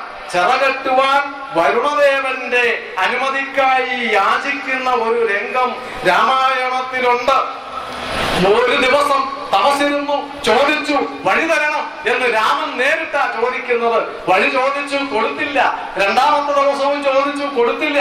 3 ദിവസവും യാതനയും കേവലം കഴിഞ്ഞ് വഴി കിട്ടുന്നില്ല എന്ന് കണ്ടപ്പോഴാണ് രാമൻ പറഞ്ഞത്, കൊണ്ടുവാ ചാപബാണങ്ങൾ നീ ലക്ഷ്മണ, ഇന്ന് കാട്ടിയിടുവന്മൽ, ഇന്ന് കണ്ടുകൊണ്ടാലും മമ ശരവിക്രമം, ഇന്ന് പെരുവഴി വീഴുന്നതല്ലെങ്കിൽ അർണവും ഭസ്മമാക്കി ചമച്ചിടുവൻ. ഞാൻ ചാപവാണങ്ങൾ കൊണ്ടുവരിക, ആയുധം കൊണ്ടുവരിക, എന്റെ കൈക്കരുത്ത് ഞാൻ കാണിച്ചു കൊടുക്കുക. ചോദിച്ചത്, യാചിച്ചത് ദൗർബല്യം കൊണ്ടാണെന്ന് വിചാരിച്ചു. അങ്ങനെയുണ്ടെങ്കിൽ ഞാൻ എന്റെ കരുത്ത് കാണിച്ചു തരാം. ഈ ആഴിയെ, ഈ സമുദ്രത്തെ ഞാൻ ചാരമാക്കി കളയും എന്ന് പറഞ്ഞ് വില്ല് കൊലച്ചു നിൽക്കുന്ന രാമന്റെ ചിത്രം സുകുമാർ അഴീക്കോട് പറഞ്ഞില്ലേ, മസിലുള്ള രാമൻ. ആ മസിലുള്ള രാമൻ അങ്ങനെയാ ഉണ്ടായത്. എന്നും കേഴുന്ന രാമനാണോ വേണ്ടത്? അങ്ങനെയല്ല. കേരളത്തിന്റെ അവസാനം ഒരു മസിൽ പവർ കാണിക്കേണ്ടി വരും. ആ മസിൽ പവർ കേഴുന്നത് വില വയ്ക്കുന്നില്ലെങ്കിൽ, യാതനയ്ക്ക് വിലയില്ലാതെ വരുമ്പോൾ ഒരു ബലപ്രയോഗം. അതാണ് 92 ഉണ്ടായത്. വിധി വരുന്നതിന് മുൻപ് തന്നെ 4.5 പതിറ്റാണ്ട് തേടി നടന്ന് ഇന്ത്യൻ കോടതിയിൽ അവിടെ കിട്ടാതെ വന്നപ്പോഴാണ് പിടിച്ചു വാങ്ങുവാൻ ആ രാമനെ ആരാധിക്കുന്ന ഭാരതീയൻ തീരുമാനിച്ചത്. പിടിച്ചു വാങ്ങിയത് ഇന്ന് കാണുന്ന തരത്തിലെങ്കിലും അത് രാമക്ഷേത്രമാക്കി മാറ്റിയത്. പക്ഷെ ഇപ്പോൾ ഈ 10-60 കൊല്ലം കഴിഞ്ഞപ്പോൾ കോടതി വിധിച്ചു അത് ജന്മസ്ഥാൻ തന്നെയെന്ന്. ആർക്കും സംശയമില്ലാത്ത തരത്തിൽ. അവിടുത്തെ പ്രാചീനമായ രേഖകളിൽ എങ്ങനെയാ? രാംകോട്ട് എന്നാണ് അവിടെ ഇരിക്കുന്നത്. ഈ ക്ഷേത്രം ഇരിക്കുന്ന കുന്നിന് പറയുന്ന പേര് രാംകോട്ട് എന്ന. നൂറ്റാണ്ടുകൾക്ക് മുമ്പുള്ള ഔദ്യോഗിക രേഖകളിലും അതാണ് പേര്. വില്ലേജ് രേഖയിൽ ജന്മസ്ഥാനം എന്നാണ് കൊടുത്തിരിക്കുന്നത്. ആ ഭൂമിക്ക് എല്ലാ കാലവും മുഗളന്മാർ ഭരിക്കുമ്പോഴും അതിനുശേഷം ബ്രിട്ടീഷുകാർ ഭരിക്കുമ്പോഴും അതിനു മുൻപും ഒക്കെ അയോധ്യയെ കുറിച്ച് പറയുമ്പോൾ ജന്മസ്ഥാൻ എന്നാണ് ചരിത്ര രേഖയിൽ, ഔദ്യോഗിക സർക്കാർ രേഖയിൽ, രാജകീയ രേഖയിൽ ഒക്കെ. ആ രാമ ജന്മസ്ഥാനാണ്, അത് ജന്മസ്ഥാൻ തന്നെ എന്ന് കോടതി വിധിച്ചത്. അഭിപ്രായ വ്യത്യാസങ്ങൾ പലതിലുള്ളപ്പോഴും ജന്മസ്ഥാനാണെന്ന കാര്യത്തിൽ ആർക്കും തർക്കം വേണ്ട എന്ന് പറഞ്ഞപ്പോൾ ഞാൻ മുമ്പേ പറഞ്ഞതുപോലെ ഇന്ത്യയിലെ 15 കോടി മുസ്ലിം സഹോദരന്മാർ അത് കാര്യബോധത്തോടെ സ്വീകരിച്ചു. അങ്ങനെയെങ്കിൽ അങ്ങനെ അത് തീരട്ടെ. നമുക്ക് സൗഹാർദ്ദമായി 92 ആവർത്തിക്കരുത്, കലാപങ്ങൾ ഉണ്ടാവരുത്, മതകലഹങ്ങളും ലഹളകളും കൊണ്ട് രാജ്യത്തിനെ അസ്ഥിരപ്പെടുത്തരുത്. അസ്ഥിരപ്പെടുത്തുവാൻ ആയിരക്കണക്കിന് ഭീകരന്മാർ രാജ്യം മുഴുവൻ ചുറ്റി സഞ്ചരിക്കുമ്പോൾ നമ്മൾ അയൽപക്കത്തിരുന്ന്, ഒരു ഗ്രാമത്തിലിരുന്ന് ഒന്നിച്ച് ജീവിക്കുന്നവർ തമ്മിൽ തല്ലരുത് എന്ന് പറഞ്ഞ് ഇന്ത്യൻ മുസ്ലിങ്ങൾ ഈ വിധിയെ സ്നേഹത്തോടും സമാധാനത്തോടും കൂടി സ്വീകരിച്ചപ്പോൾ ഭീകരന്മാർ എതിർത്തത് മനസ്സിലാക്കാൻ. കാരണം അവർക്കതില്ലാതെ ജീവിക്കാൻ പറ്റില്ല. പക്ഷേ കമ്മ്യൂണിസ്റ്റുകാർക്ക് സഹിച്ചില്ല എന്ന് ഞാൻ തുടക്കത്തിൽ പറഞ്ഞു. അവർ പറഞ്ഞു, എന്താ പറഞ്ഞത്? അത് ശരിയായില്ല. ഏത് ശരിയായില്ല? അങ്ങനെ ഏകപക്ഷീയമായി വിധിച്ചത് ശരിയായില്ല. വിശ്വാസം മാത്രമേ പരിഗണിച്ചുള്ളൂ. ഹിന്ദുക്കളുടെ വിശ്വാസം മാത്രം പരിഗണിച്ച് വിധിച്ചത് മര്യാദയല്ല, അത് ഭരണഘടനയ്ക്ക് ചേരുന്നതല്ല, ചരിത്രത്തിന് ചേരുന്നതല്ല, അത് മുസ്ലിങ്ങളുടെ ഒക്കെ നീതി നിഷേധിക്കലാണ് എന്നൊക്കെ പറഞ്ഞിട്ടാണ് അവർ പറഞ്ഞത്. അത് വിശ്വാസത്തിനെ പരിഗണിച്ചുള്ളൂ. ഇത് പറയുമ്പോൾ 2 കാര്യമാണ് എനിക്ക് ചോദിക്കാനുള്ളത്. വിശ്വാസം മോശമാണോ? വിശ്വാസം ചീത്ത കാര്യമാണോ? വിശ്വാസം ശാസ്ത്രത്തിനെ കഴിഞ്ഞും ഹീനമാണോ? ആണെങ്കിൽ വിശ്വാസത്തിന്റെ പേരിൽ മാത്രമേ വിധിച്ചുള്ളത് തെറ്റിപ്പോയി എന്ന് പറയുന്നവർ, ആ പറയുന്നവരുടെ വീട്ടിലും അമ്മയും സഹോദരിയും മകളും ഭാര്യയുമുണ്ട്. സയൻസിന്റെ അടിസ്ഥാനത്തിൽ സ്ത്രീയും പുരുഷനും മാത്രം ആ വീട്ടിൽ. അച്ഛനെന്ന വിശ്വാസവും മകളെന്ന വിശ്വാസവും ഇല്ലെങ്കിൽ കഴിയാൻ പറ്റുമോ ഒരു വീട്ടിൽ അച്ഛനും മകൾക്കും?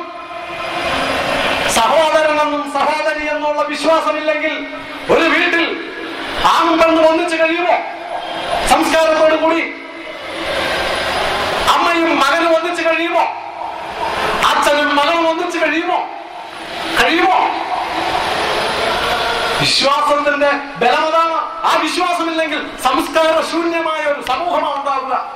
വിശ്വാസത്തിന്റെ ബലത്തിലാണ് കുടുംബത്തിൽ ആൾക്കാർ സമാധാനപരമായി കഴിയുന്നത്, നമ്മുടെ നാട്ടിൽ ജീവിക്കുന്നത്.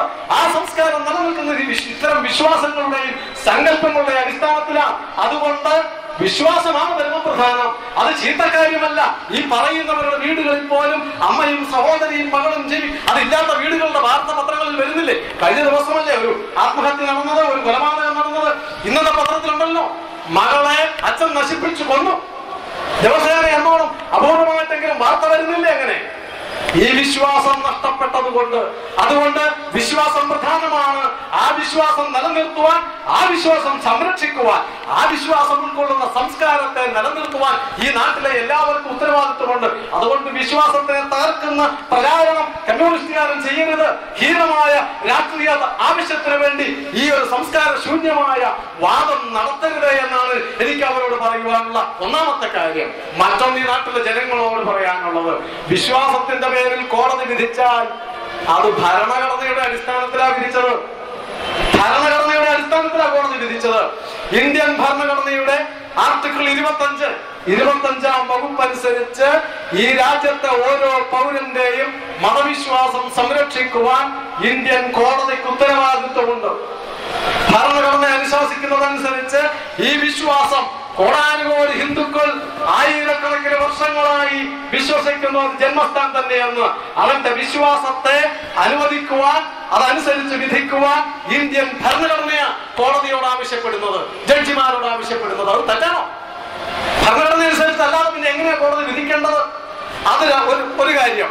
മറ്റൊന്ന്, ഇന്ത്യൻ സിവിൽ നിയമവ്യവസ്ഥ അനുസരിച്ച് ഹിന്ദു മതവിഭാഗങ്ങൾ ആരാധിക്കുന്ന വിഗ്രഹം, ദേവതാ സങ്കല്പം, ഇനി ഒന്നുമില്ലെങ്കിലും ഒരു ആരാധനാ സ്ഥലം, ഭാരതത്തിലെ ഏതെങ്കിലും ഒരു ആരാധനാ സ്ഥലം അവിടെ വിഗ്രഹം വേണമെന്നില്ല. ഇനി അഥവാ വിഗ്രഹമുണ്ടെങ്കിൽ ആ വിഗ്രഹത്തിനെ, ഒരു ആരാധ്യമൂർത്തിയെ കോടതിയുടെ നിയമം അനുസരിച്ച് അതിന് കോടതി ഭാഷയിൽ സിവിൽ നിയമവ്യവസ്ഥയിൽ ഉപയോഗിക്കുന്ന വാക്ക് ലീഗൽ എൻറ്റിറ്റി എന്നാണ്. നിയമപരമായി അസ്തിത്വമുള്ളതാണ്, അതൊരു സത്തയാണ്. ആ സത്തയെ, ആ അസ്തിത്വമുള്ളതിനെ സംരക്ഷിക്കുവാൻ ഇന്ത്യൻ കോടതിക്ക് ബാധ്യതയുണ്ട്. നിയമമനുസരിച്ച് അവർക്കത് സംരക്ഷിച്ചേ പറ്റൂ. ഒരു വിഗ്രഹത്തിനെ, ഒരു ആരാധനാ സ്ഥലത്തെ സംരക്ഷിക്കുവാൻ കോടതിക്ക് ബാധ്യതയുണ്ട്. അതനുസരിച്ചാണ് വിധിച്ചത്. മറ്റൊന്ന്, ദേവൻ അഥവാ ഈ വിഗ്രഹം അഥവാ ഈ ആരാധനാ മൂർത്തി, അതിൽ കൊടുത്തിരിക്കുന്ന, നിയമത്തിൽ കൊടുത്തിരിക്കുന്ന വാക്ക് പെർപെച്വൽ മൈനർ എന്നാണ്. സ്ഥിരമായി മൈനറാണ് എന്നർത്ഥം. എത്ര നൂറ്റാണ്ട് കഴിഞ്ഞാലും, 1000 കൊല്ലം കഴിഞ്ഞാലും ഒരിക്കൽ സ്ഥാപിച്ച ഒരു ആരാധനാ സ്ഥലത്തെ ദേവൻ, ദേവതാ സങ്കല്പം എന്നും മൈനറായിട്ടാണ് നിയമമനുസരിച്ച് പരിഗണിക്കേണ്ടത്. മൈനറുടെ സ്വത്ത് എന്താ ചെയ്യേണ്ടത്? അത് കൈകാര്യം ചെയ്യാൻ എല്ലാവർക്കും സ്വാതന്ത്ര്യമുണ്ടോ? അഥവാ അതിന് നിയമിക്കപ്പെട്ട ആളിന് ആ മൈനറുടെ സ്വത്ത് ഉപയോഗിക്കാം, കൈകാര്യം ചെയ്യാം. വിൽക്കാൻ അധികാരമില്ല, കൈമാറ്റം ചെയ്യുവാൻ അധികാരമില്ല, കൊള്ളയടിക്കുവാൻ അധികാരമില്ല, നിയമം അനുസരിക്കുന്നില്ല. ആ മൈനറുടെ സ്വത്താണ് അയോധ്യയിലെ രാമൻ എന്ന് പറയുന്ന ചരിത്ര പുരുഷനെയല്ല ഇവിടെ കോടതി കണ്ടെത്തിയത് ആദ്യം ഈ വകുപ്പ് അനുസരിച്ച്. പിന്നെയോ അയോധ്യയിലെ ക്ഷേത്രത്തിലെ രാമൻ എന്ന സങ്കല്പം, രാമൻ എന്ന ദേവത, ആ ദേവന്റെ സ്വത്ത് നിയമപരമായി ഇന്ത്യൻ സിവിൽ പ്രൊസീജിയർ കോഡ് അനുസരിച്ച് സംരക്ഷിക്കണം. ആ നിയമം അനുസരിച്ചാണ്, ആ സിവിൽ പ്രൊസീജിയർ കോഡ് അനുസരിച്ചാണ് കോടതി വിധിച്ചത് ആ ക്ഷേത്രത്തിന്റെ സ്വത്ത് തിരിച്ചു കൊടുക്കണമെന്ന്.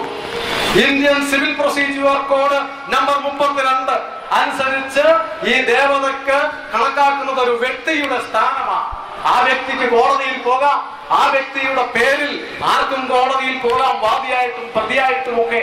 അത് ഇന്ത്യൻ സിവിൽ പ്രൊസീജിയർ കോഡ് അനുശാസിക്കുന്നതാ.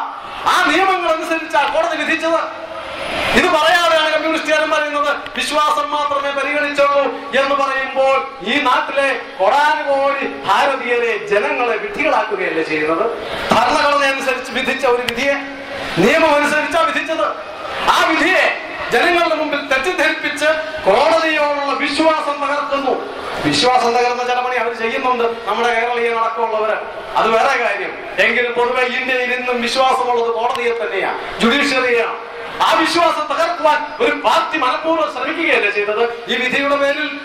അതുകൊണ്ട് ഈ നാട്ടിലെ ജനങ്ങൾ ഭരിക്കേണ്ടത് കോടതിയുടെ വിധി ഭരണഘടനയ്ക്കും സിവിൽ നിയമവ്യവസ്ഥക്കനുസരിച്ചും ആണ് എന്ന് നാം മനസ്സിലാക്കേണ്ടതുണ്ട്. അതിന്റെ അടിസ്ഥാനത്തിലാണ് വിധിച്ചിരിക്കുന്നത്. അങ്ങനെ പറഞ്ഞപ്പോഴാണ് അവർ രണ്ടാമതൊരു വാദം വന്നത്, ചരിത്രം പരിഗണിക്കേണ്ടതായിരുന്നു. കാര്യമൊക്കെ ശരിയാ, പക്ഷെ ചരിത്രപരമായ ഒരു പരിഗണന വേണ്ടേ? മുസ്ലിങ്ങളോട് ചരിത്രപരമായ പരിഗണന കാണിക്കണ്ടേ? അവരോട് ചരിത്രമേറെ പറയാനുണ്ട്. കുറച്ചെങ്കിലും ഒന്ന് രണ്ടെണ്ണം മാത്രം സൂചിപ്പിക്കാം. ബാബറിന്റെ ജീവചരിത്രം എഴുതി വെച്ചിട്ടുണ്ട്, ബാബർനാമ. ആ ബാബർനാമയിലുണ്ട് അയോധ്യ ആക്രമിച്ച് തകർത്തതിനെ കുറിച്ച് അദ്ദേഹത്തിന്റെ ജീവചരിത്രകാരൻ എഴുതി വെച്ചിട്ടുണ്ട്. വായിക്കാം, നിങ്ങൾക്ക് ഇന്റർനെറ്റിൽ നോക്കിയെടുക്കാവുന്നത്. അനേകം ഗ്രന്ഥങ്ങൾ മുസ്ലിം ചരിത്രകാരന്മാർ എഴുതി വെച്ചിട്ടുള്ളത്, അനേകം രേഖകൾ വിദേശ സഞ്ചാരികൾ എഴുതി വെച്ചത് ഒക്കെയുണ്ട്.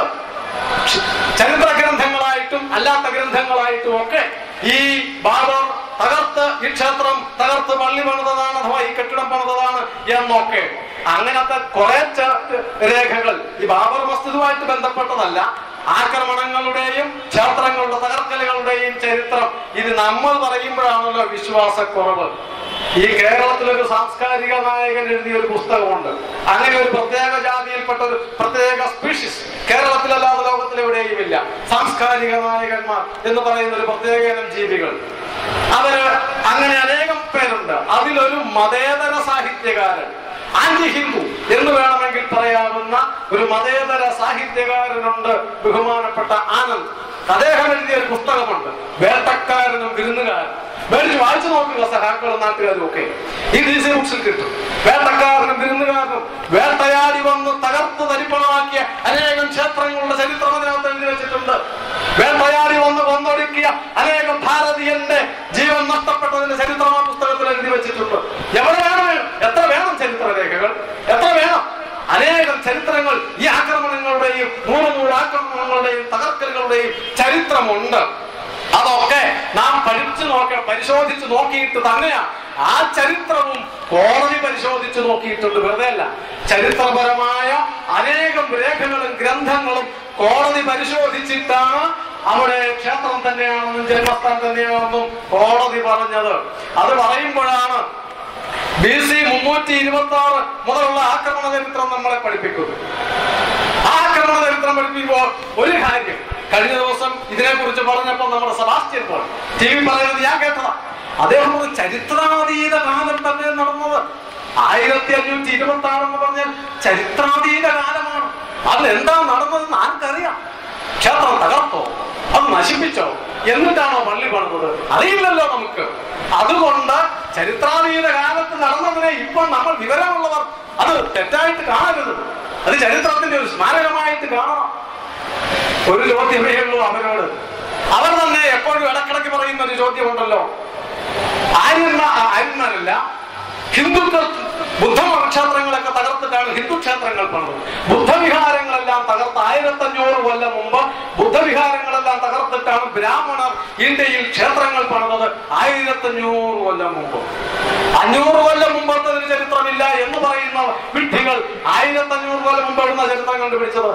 പോകട്ടെ, ഞാനും നിങ്ങളും ഈ നാട്ടിൽ നമ്മളെല്ലാവരെയും പറഞ്ഞു പഠിപ്പിക്കുകയും ചെയ്തൊരു കാര്യമുണ്ടല്ലോ, 5000 കൊല്ലം മുമ്പ് ആര്യന്മാർ ആക്രമിച്ചു വന്നു ഭാരതത്തിലേക്കെന്ന്. അതിനെവിടെയാ ചരിത്രം? ചരിത്രപരമായ ഒരു തെളിവുമില്ലാത്തതിനെ ചരിത്രമായിട്ട് അവർ പറയുകയും ചരിത്രപരമായി തെളിയിക്കപ്പെട്ടത് ചരിത്രമല്ല എന്ന് പറയുകയും ചെയ്യുമ്പോൾ അവർ ഏത് ലോകത്താ ജീവിക്കുന്നത്?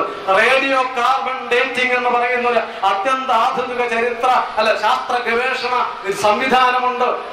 ഒരു സാധനം പരിശോധിച്ചാൽ ഇത്ര 1000 കൊല്ലം മുമ്പ്, ഇത്ര മാസം മുമ്പ്, ഇന്ന ദിവസം ഉണ്ടായതാണല്ലോ സംഭവിച്ചതാണെന്ന് തെളിയിക്കാൻ മാത്രം ശാസ്ത്രം വളർന്നിരിക്കുന്നു ലോകത്തിൽ. ആ ലോകത്തിന്റെ മുമ്പിലേക്കാ പറയുന്നത് 500 കൊല്ലം മുമ്പ് നടന്നതിന് ചരിത്രമില്ല. 1528 മുമ്പുള്ളതിന് ചരിത്രമുണ്ട് കമ്മ്യൂണിസ്റ്റുകാരുടെ കയ്യിൽ. 1528 ശേഷമുള്ളതിനും ചരിത്രമുണ്ട്. 1528 എന്ത് നടന്നു അറിയില്ല. ഇത് അവര് നാട്ടുകാരെ വിഡ്ഢിയാക്കുകയാണോ സ്വയം വിഡ്ഢിയാക്കുകയാണോ എന്ന് ചിന്തിക്കേണ്ടതുണ്ട്. ഇനി ചരിത്രപരമായ തെളിവുണ്ട് എന്നൊക്കെ പറഞ്ഞാൽ ഉടനെ അവർ പറയുന്ന മൂന്നാമത്തെ വാദം എന്താ? ശാസ്ത്രീയമായ ഗവേഷണങ്ങൾ നടന്നിട്ടുണ്ട്, അതിന്റെ അടിസ്ഥാനത്തിൽ വേണമായിരുന്നു വിധിക്കാൻ. അങ്ങനെയല്ല കോടതി വിധിച്ചത്, ആണോ? കോടതിയുടെ മുമ്പിൽ ആയിരക്കണക്കിന് പേജുകളുണ്ട്, ശാസ്ത്രീയ ഗവേഷകന്മാർ സമർപ്പിച്ച രേഖകൾ. ആ രേഖകളുടെ അടിസ്ഥാനത്തിലാണ് അവർ വിശദീകരിച്ചിട്ടുള്ളത്, വിധിച്ചിട്ടുള്ളത്. ആ തെളിവുകൾ പരിശോധിച്ചിട്ട് അനേകം തെളിവുകളുണ്ട് ശാസ്ത്രീയമായ ഗവേഷണങ്ങളുടെ. ചിലത് മാത്രം നിങ്ങളുടെ മുമ്പിൽ പറയും. കമ്മ്യൂണിസ്റ്റുകാരൻ പറയുന്നത് നേരാണോ ഇല്ലയോ എന്നറിയാം. ശാസ്ത്രീയമായ പഠനം ആദ്യം നടത്തിയത് 1970-കളിൽ കേന്ദ്ര സാംസ്കാരിക വകുപ്പ് മന്ത്രിയായിരുന്ന പ്രൊഫസർ നൂറുൽ ഹസൻ എന്ന മുസ്ലിം കേന്ദ്രമന്ത്രിയായിരുന്നപ്പോൾ അദ്ദേഹത്തിന്റെ നേതൃത്വത്തിലാണ് അയോധ്യയിൽ ആദ്യം ഗവേഷണം നടത്തിയത്. ആ ഗവേഷണത്തിന് കൊടുത്ത പേര് archaeology of Ramayana sites. Noorul Hasan എന്ന മുസ്ലിം മന്ത്രിയുടെ നേതൃത്വത്തിൽ നടത്തിയ ശാസ്ത്ര ഗവേഷണത്തിന്റെ പേര് ആർക്കിയോളജി ഓഫ് രാമായണ സൈറ്റ്സ്. എന്താ അവർക്ക് വേറൊരു പേര് കൊടുക്കാഞ്ഞത്? Archaeology of Babri Masjid sites എന്ന് എന്തുകൊണ്ട് കൊടുത്തില്ല? മുസ്ലിം മന്ത്രിയല്ലേ, മതേതര ഗവൺമെന്റ് അല്ലേ, എന്താ കൊടുക്കാഞ്ഞത്? അയോധ്യയിൽ രാമനല്ലാതെ രാമായണമല്ലാതെ വേറെ എന്താ വേണ്ടത് എന്നറിയാവുന്നത് കൊണ്ട്. പക്ഷേ അവർ വിചാരിച്ചത് വേണ്ടത്ര തെളിവ് കിട്ടില്ല എന്ന. തെളിവ് അനേകം കിട്ടി. അതുകൊണ്ട് മതേതര ഗവൺമെന്റ് എന്ന് പറയുന്ന ഒരു ഇനമായതുകൊണ്ട് അത് റിപ്പോർട്ട് പുറത്തു വിട്ടില്ല. പുറത്തു വിട്ടാൽ വിവരം അറിയും, സത്യം ജനങ്ങൾ അറിയും. അങ്ങനെ സത്യം ജനങ്ങൾ അറിഞ്ഞാൽ അവിടെ ക്ഷേത്രം വിട്ടുകൊടുക്കാൻ പറയും ജനങ്ങൾ. അങ്ങനെ വിട്ടുകൊടുക്കാൻ പറഞ്ഞെന്നാൽ എങ്ങനെ ന്യൂനപക്ഷ സംരക്ഷണം നടത്താൻ പറ്റും? അതുകൊണ്ട് മുസ്ലിങ്ങളെ പീഡിപ്പിക്കുവാൻ ആ സഹോദരന്മാരെ തെറ്റിദ്ധരിപ്പിച്ചുകൊണ്ട് ഈ റിപ്പോർട്ട് പുറത്തുവിട്ടില്ല. പിന്നീട് 1975-നും 1985-നും ഇടയിൽ ആർക്കിയോളജിക്കൽ സർവേ ഓഫ് ഇന്ത്യയുടെ ഡയറക്ടർ ഡോക്ടർ BB ലാലിന്റെ നേതൃത്വത്തിൽ ഖനനം നടത്തി, ഗവേഷണം നടത്തി. ആർക്കിയോളജിക്കൽ സർവേ ഓഫ് ഇന്ത്യയുടെ ഡയറക്ടറുടെ നേതൃത്വത്തിൽ, അദ്ദേഹം RSSകാരനല്ല, സംഘപരിവാറല്ല, ഒരു ശാസ്ത്രജ്ഞൻ, അദ്ദേഹത്തിന്റെ നേതൃത്വത്തിൽ നടത്തിയ ഈ ഗവേഷണങ്ങളിൽ അയോധ്യയിൽ 14 കേന്ദ്രങ്ങളാ കണ്ടെത്തിയത്. 14 കേന്ദ്രങ്ങൾ. ആ 14 കേന്ദ്രങ്ങൾ മുഴുവൻ രാമായണവുമായി ബന്ധപ്പെട്ടതാണ് എന്നാണ് അവർ കണ്ടെത്തിയത്. അതിൽ ഒരു പ്രധാന കേന്ദ്രം അപ്പോൾ ബാബറി മസ്ജിദ് പറഞ്ഞ് ഇരിക്കുന്ന കെട്ടിടത്തിന്റെ അടിയിൽ തന്നെയാണ്. ആ കെട്ടിടം ഇരിക്കുന്ന പ്രദേശമാണ് ഒരു കേന്ദ്രം 14 കേന്ദ്രങ്ങളിൽ ഒന്ന്. അതാണ് എന്ന് ആർക്കിയോളജിക്കൽ സർവേ ഓഫ് ഇന്ത്യ കണ്ടെത്തുകയും അത് പറയുകയും ചെയ്തു. പിന്നീട് ബാബറി കെട്ടിടത്തിന്റെ ഉൾപ്പെടെയുള്ള നിരവധി തൂണുകൾ, ആ തൂണുകളും ഭിത്തി കെട്ടിയിരിക്കുന്നതും ഒക്കെ ക്ഷേത്രങ്ങളുടെ അവശിഷ്ടങ്ങൾ കൊണ്ട് തന്നെയാണ് എന്ന് ഈ ശാസ്ത്രജ്ഞന്മാരെ രേഖപ്പെടുത്തിയത്. മറ്റാരുമല്ല. എത്ര തെളിവ് വേണം? അനേകം അന്വേഷണങ്ങൾ തീർന്നില്ല.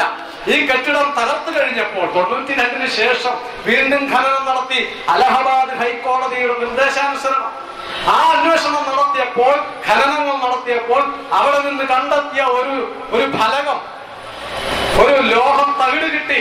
ആ ലോഹത്തകിടിൽ 1.15 മീറ്റർ നീളവും 56 സെന്റിമീറ്റർ വീതിയുമുള്ള ആ തകിടിൽ ഇവിടെ ഇപ്പോഴുള്ള ഈ ക്ഷേത്രം 1140-ൽ സ്ഥാപിക്കുന്നുവെന്നും പുതുക്കിപ്പണിയുന്നുവെന്നും, ഈ ക്ഷേത്രം പുതുക്കിയ ക്ഷേത്രം 10 തലയുള്ളവനെ കൊന്നവനും ബലിയെ നശിപ്പിച്ചവനുമായ വിഷ്ണുവിന് സമർപ്പിക്കുന്നു എന്നും രേഖപ്പെടുത്തിയ ഫലകം തകർക്കപ്പെട്ട ഭിത്തിയിൽ നിന്ന് കിട്ടി ശാസ്ത്രജ്ഞന്മാർക്ക്. ആ ക്ഷേത്രം അവസാനമായി പുതുക്കിപ്പണിതത് 1140-ലാണ് എന്ന് ശാസ്ത്രജ്ഞന്മാരാ പറഞ്ഞത്. പോരാ, അവിടെ നടത്തിയ ഗവേഷണങ്ങളിൽ കിട്ടിയ അവശിഷ്ടങ്ങൾ മുഴുവൻ 1100-നും 1200-നും ഇടയിലെ നിർമ്മാണ രീതിയാണ് എന്നും അവിടെ മുഴുവൻ ബൃഹത്തായ ഒരു ക്ഷേത്രത്തിന്റെ അവശിഷ്ടങ്ങളാണ് കിടക്കുന്നത് എന്നും ഈ ആർക്കിയോളജിക്കൽ സർവേ ഓഫ് ഇന്ത്യയുടെ ശാസ്ത്രജ്ഞന്മാർ കണ്ടെത്തി. അതും പോരാഞ്ഞ് കോടതി തന്നെ പറഞ്ഞ് 1992 മുൻ ആർക്കിയോളജിക്കൽ വകുപ്പ് ഡയറക്ടർമാരായ 3 ഡയറക്ടർമാരുടെ നേതൃത്വത്തിൽ ശാസ്ത്രജ്ഞന്മാർ ഗവേഷണം നടത്തി. രാംകോട്ട് കുന്നിൽ നടത്തിയ ആ ഗവേഷണത്തിൽ പങ്കെടുത്തത് വിഗ്രഹങ്ങളും ശില്പങ്ങളും മുഴുവൻ, അതിൽ മുഴുവൻ നടത്തിയ പഠനങ്ങളിൽ ഈ വിഗ്രഹങ്ങളെല്ലാം പുനർനിർമ്മിച്ചത് AD 100-നും 300-നും ഇടയിലാണ്. അപ്പോഴും പിന്നെയും പുറകോട്ട് പോകുന്നു. വിഗ്രഹങ്ങൾ ഉണ്ടാക്കിയത് നൂറ്റാണ്ടുകൾക്ക് മുമ്പാണ് എന്നും ഇടയ്ക്ക് ക്ഷേത്രം പുതുക്കി പണിതിരുന്നു എന്നർത്ഥം എന്ന് ശാസ്ത്രജ്ഞന്മാർ പറഞ്ഞു. ബാബരി കെട്ടിടം ഇരുന്ന സ്ഥലത്ത് കോടതി നിർദ്ദേശാനുസരണം ഗവേഷണം നടത്തി 131 ശാസ്ത്രജ്ഞന്മാർ. അതിൽ 29 പേര് മുസ്ലിങ്ങളായിരുന്നു. ആ 29 ഒരാൾ കോഴിക്കോടുണ്ട് ഇപ്പോൾ, ഒരു മുഹമ്മദ്. അദ്ദേഹം പറഞ്ഞു എന്റെ കയ്യിൽ രേഖകളുണ്ട് എന്ന്. കഴിഞ്ഞ ദിവസം അദ്ദേഹത്തിന് ബന്ധപ്പെടുവാൻ കഴിഞ്ഞു. അദ്ദേഹം പറഞ്ഞു അവിടെ കണ്ടെത്തിയതാണ് രേഖകൾ, ചരിത്ര രേഖകൾ. 29 മുസ്ലിങ്ങളടക്കം 131 ശാസ്ത്രജ്ഞന്മാർ നടത്തിയ ഗവേഷണത്തിന്റെ റിപ്പോർട്ട്, 574 പേജ് റിപ്പോർട്ട് 2003 അലഹബാദ് ഹൈക്കോടതിക്ക് നൽകി. ആ റിപ്പോർട്ടിന്റെ അടിസ്ഥാനത്തിൽ തർക്കമന്ദിരം ഇരുന്ന സ്ഥലത്തിനടിയിൽ മുഴുവൻ തകർന്നടിഞ്ഞ ക്ഷേത്രങ്ങളുടെ അവശിഷ്ടങ്ങളാണ് എന്ന് ഈ ശാസ്ത്രജ്ഞന്മാർ, ആ പ്രദേശം മുഴുവൻ തകർന്ന ക്ഷേത്രങ്ങളുടെ അവശിഷ്ടങ്ങളാണ് മണ്ണിനടിയിൽ കിടക്കുന്നത് എന്ന് ശാസ്ത്രജ്ഞന്മാർ കോടതിക്ക് റിപ്പോർട്ട് നൽകി. ഇനി അതും പോരെങ്കിൽ നമുക്ക് ഇന്ത്യൻ ശാസ്ത്രജ്ഞനോ ഇന്ത്യക്കാരനോ പറയുമ്പോഴാണല്ലോ ഒരു മതിപ്പില്ലായ്മ. സാഹിബ് പറഞ്ഞാൽ നമ്മൾ അംഗീകരിക്കും, അങ്ങനെയാണല്ലോ. അതുകൊണ്ട് കോടതി നിർദ്ദേശപ്രകാരം കാനഡയിൽ നിന്നൊരു ശാസ്ത്രജ്ഞനെ കൊണ്ടുവന്നു. 2003 ജനുവരിയിൽ ലോക പ്രശസ്തനായ ഒരു ഭൂതല ശാസ്ത്രജ്ഞൻ, കനേഡിയൻ ശാസ്ത്രജ്ഞൻ ക്ലോഡ് റോബില്ലാർഡ് എന്നാണ് അദ്ദേഹത്തിന്റെ പേര്. അദ്ദേഹത്തിന്റെ നേതൃത്വത്തിൽ നടത്തിയ ശാസ്ത്ര ഗവേഷണത്തിന്റെ ആ പഠനത്തിന് നടത്തുന്ന രീതി, അതിന്റെ പേര് ഗവേഷണത്തിന്റെ രീതി ഗ്രൗണ്ട് പെനട്രേറ്റിംഗ് റഡാർ സർവേ. അത്യന്താധുനികമായ ഒരു ഇലക്ട്രോണിക് ഉപകരണമാണ്, അതൊരു ഗവേഷണ ഉപകരണം. അതുകൊണ്ട് ഭൂമിക്ക് മുകളിലൂടെ പരിശോധിച്ചാൽ മീറ്ററുകളോളം ആഴത്തിലുള്ള ഭൂമിക്കടിയിൽ കിടക്കുന്ന വസ്തുക്കളുടെ ത്രിമാന ചിത്രങ്ങൾ സ്ക്രീനിൽ തെളിയും. മുകളിൽ വെച്ചാൽ മതി, അത് മുകളിലൂടെ ഉരുട്ടിയാൽ മതി, അല്ലെങ്കിൽ അതിനെ കൊണ്ടു നടന്നാൽ മതി. ഭൂമിക്കടിയിലുള്ള വസ്തുക്കൾ, അത് കല്ലാവട്ടെ ലോഹമാവട്ടെ എന്തുമാവട്ടെ, അതിന്റെ തനത് രൂപത്തിൽ, ത്രിമാന രൂപത്തിൽ, 3 ഡയമെൻഷൻ രൂപത്തിൽ സ്ക്രീനിൽ തെളിയും. അങ്ങനെയുള്ള ചിത്രങ്ങൾ അനേകം ഈ ഗ്രൗണ്ട് പെനട്രേറ്റിംഗ് റഡാർ സർവേ നടത്തി അവർ റിപ്പോർട്ട് കൊടുത്തത് എന്താണെന്ന് അറിയുമോ? തർക്കമന്ദിരം ഇരുന്നതിനടിയിൽ 1/2 മീറ്റർ മുതൽ 5.5 മീറ്റർ വരെ ആഴത്തിൽ ക്ഷേത്രങ്ങളുടെ നിർമ്മാണങ്ങളാണ് മുഴുവൻ. 5.5 മീറ്റർ ആഴത്തിൽ വരെ കിടക്കുന്നു. ക്ഷേത്രങ്ങളുടെ തറകൾ, തൂണുകൾ, പഴയ വിഗ്രഹങ്ങൾ ഒക്കെ കിടക്കുന്നു എന്ന് കനേഡിയൻ ശാസ്ത്രജ്ഞന്റെ റിപ്പോർട്ടും കോടതിയുടെ മുമ്പിലുണ്ട്. ഈ ശാസ്ത്രീയമായ മുഴുവൻ പരിശോധനകളുടെയും പഠനങ്ങളുടെയും അടിസ്ഥാനത്തിൽ, തെളിവുകളുടെ അടിസ്ഥാനത്തിലാണ് കോടതി പറഞ്ഞത് അവിടെ ക്ഷേത്രമായിരുന്നു, ക്ഷേത്രമാണ് വേണ്ടത്, ആരാധന നടന്നിരുന്നു, മതപരമായ ആരാധന നടന്നിരുന്നു. അതുകൊണ്ട് ആ ആരാധന സംരക്ഷിക്കണം. ക്ഷേത്രം നിലനിന്നിരുന്നു, ആ ക്ഷേത്രം നിലനിൽക്കണം, സംരക്ഷിക്കണം, അത് വിട്ടുകൊടുക്കണം എന്ന് കോടതി വിധിക്കുവാൻ ശാസ്ത്രത്തിന്റെ, ചരിത്രത്തിന്റെ, നിയമത്തിന്റെ ഒക്കെ അടിസ്ഥാനത്തിൽ, ഇതെല്ലാം പരിശോധനയുടെ അടിസ്ഥാനത്തിൽ നടത്തിയ ഈ കോടതി വിധിയെ ജനങ്ങളുടെ മുമ്പിൽ തെറ്റിദ്ധരിപ്പിക്കുകയല്ല ചെയ്തത്. എന്തിന്? മുസ്ലിം സഹോദരങ്ങളെ തെറ്റിദ്ധരിപ്പിക്കുവാൻ നടത്തിയ ഈ ഏർപ്പാട് ജനങ്ങൾ തിരിച്ചറിയണം. ക്ഷേത്ര നിർമ്മാണം കേവലം ആരാധനയുടെ മാത്രം പ്രശ്നമല്ല, അതും നാം തിരിച്ചറിയേണ്ടതുണ്ട്. വെറും ഒരു ആരാധനയ്ക്ക് വേണ്ടി എല്ലാവരും ക്ഷേത്രം വേണ്ടത്, പിന്നെയോ അത് ചരിത്രപരമായ ഒരു ആവശ്യമാണ്. എന്തുകൊണ്ട് സോമനാഥം സ്വാതന്ത്ര്യം കിട്ടിയ ഉടനെ തന്നെ അന്നത്തെ ഉരുക്കു മനുഷ്യൻ ആഭ്യന്തരമന്ത്രി സർദാർ വല്ലഭായ് പട്ടേൽ, ആദ്യത്തെ ഉപപ്രധാനമന്ത്രി, അദ്ദേഹവും KM മുൻഷിയും ഒക്കെ കൂടെ ചേർന്ന് സോമനാഥത്തിലേക്കാണ് പോയത്. മുഹമ്മദ് ഗസ്നി തകർത്ത ക്ഷേത്രം, അനേകം തവണ തകർത്ത ക്ഷേത്രം, ആ സോമനാഥത്തിന്റെ ഇടിഞ്ഞു പൊളിഞ്ഞു കിടക്കുന്ന സോമനാഥത്തിന്റെ മുറ്റത്ത് നിന്ന് പ്രതിജ്ഞയെടുത്തു, ഇത് പുതുക്കി പണിയണമെന്ന്. തിരിച്ചു വന്ന സർദാർ പട്ടേൽ പ്രധാനമന്ത്രി ജവഹർലാൽ നെഹ്റുവിനോട് പറഞ്ഞു, സോമനാഥം പുതുക്കിപ്പണിയണം ഇന്ത്യ ഗവൺമെന്റ് എന്ന്. നെഹ്റു പറഞ്ഞു പറ്റില്ല എന്ന്. പട്ടേൽ പറഞ്ഞു വേണമെന്ന്. അവസാനം ബാക്കി പലരുടെയും നിർബന്ധവും പ്രേരണയും സമ്മർദ്ദവും ഒക്കെ വന്നപ്പോൾ ക്ഷേത്രം പുതുക്കിപ്പണിയുവാൻ നെഹ്റുവിന്റെ നേതൃത്വത്തിലുള്ള ഗവൺമെന്റിന് സമ്മതിക്കേണ്ടി വന്നു. അങ്ങനെ സമ്മതിച്ച് പുതുക്കി പണിതു. 1950 അതിന്റെ ഉദ്ഘാടനം നടത്തുവാൻ ഇടയായി. ഉദ്ഘാടനത്തിന് സമയമായപ്പോൾ KM മുൻഷി പോയി അന്നത്തെ പ്രസിഡന്റിനോട്, രാഷ്ട്രപതിയോട്, ഡോക്ടർ രാജേന്ദ്ര പ്രസാദിനോട് ഉദ്ഘാടനത്തിന് വരണമെന്ന് പറഞ്ഞു. നെഹ്റു പറഞ്ഞു പോകരുത് എന്ന്. ഇന്ത്യയുടെ പ്രസിഡന്റാണ് അങ്ങ്, മതേതര ഗവൺമെന്റിന്റെ അധ്യക്ഷനായ അങ്ങ് മതസ്ഥാപനമായ ക്ഷേത്രത്തിന്റെ പുനരുദ്ധാരണത്തിന് ഉദ്ഘാടനത്തിന് പോകരുതെന്ന് നെഹ്റു പറഞ്ഞു. ഞാൻ പോകുമെന്ന് രാജേന്ദ്ര പ്രസാദ്. പാടില്ല എന്ന് വീണ്ടും നെഹ്റു.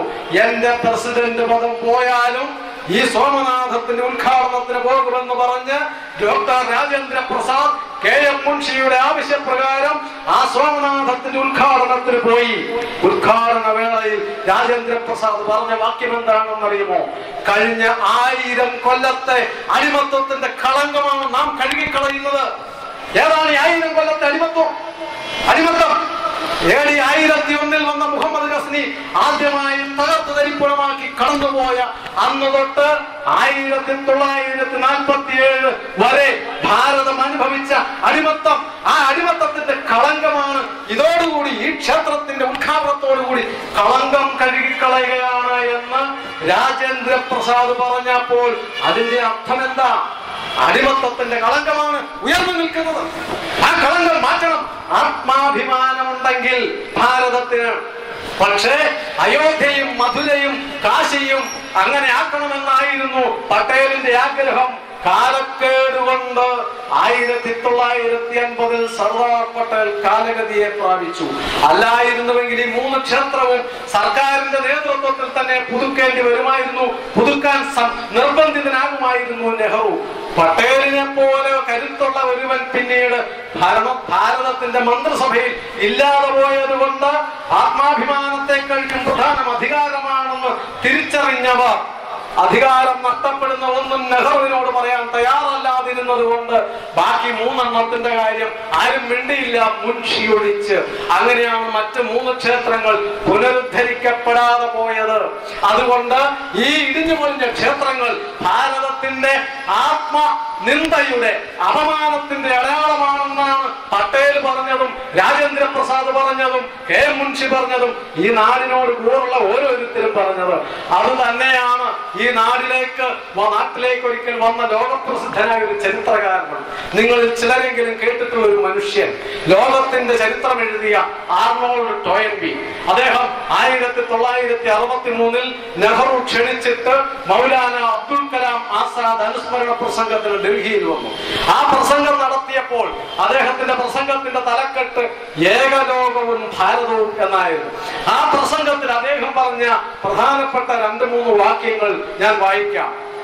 ഒന്ന്, ഒരു കാലത്ത് റോമൻ കത്തോലിക്ക ക്രിസ്ത്യൻ സാമ്രാജ്യത്തിൽ ചേർന്ന ഒരു സ്വതന്ത്ര നാടായിരുന്നു പോളണ്ട്.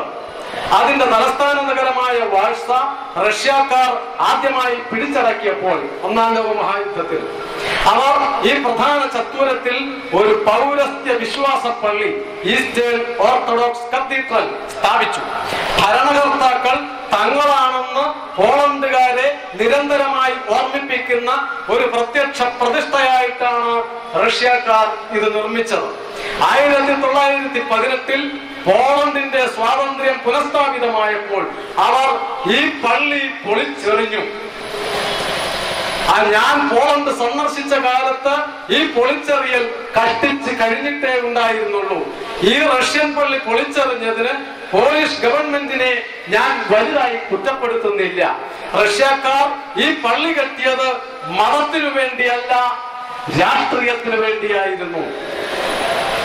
ഇതിന്റെ ആന്തര ഉദ്ദേശം പോളണ്ടുകാരെ കൽപ്പിച്ചു കൂട്ടി അപമാനിക്കണമെന്നതും. ക്രിസ്ത്യൻ രാജ്യമാണ് പോളണ്ട്. ആ പോളണ്ടിന്റെ തലസ്ഥാനത്ത് അവരുടെ പള്ളി തകർത്ത് ആക്രമിച്ചു വന്ന റഷ്യക്കാരൻ വേറെ ക്രിസ്ത്യൻ പള്ളി പണിതു. അടിമകളാക്കി നിർത്തിയിരിക്കുന്നതിന്റെ അടയാളം. സ്വാതന്ത്ര്യം കിട്ടിയപ്പോൾ തങ്ങൾ ക്രിസ്ത്യാനികളായിരുന്നിട്ടും പോളണ്ടുകാർ കെട്ടിയ ക്രിസ്ത്യൻ പള്ളി എന്തിനാണ്, അല്ല റഷ്യക്കാർ കെട്ടിയ ക്രിസ്ത്യൻ പള്ളി എന്തിനാണ് പോളണ്ടുകാർ പൊളിച്ചു കളഞ്ഞത്? രണ്ടും ക്രിസ്ത്യൻ പള്ളിയല്ലേ, പിന്നെ എന്തിനു പൊളിച്ചെറിഞ്ഞു? പൊളിച്ചെറിയുന്നതിന്റെ കാരണം അല്പം ആത്മാഭിമാനം അവർക്കുണ്ടായിരുന്നു. ആർണോൾഡ് ടോയൻബി പറഞ്ഞത്, ഇത് മതത്തിന് വേണ്ടിയല്ല റഷ്യക്കാർ ഈ പള്ളി കെട്ടിയത്, നിങ്ങൾ ഞങ്ങളുടെ അടിമകളാണെന്ന് ബോധ്യപ്പെടുത്തുവാൻ.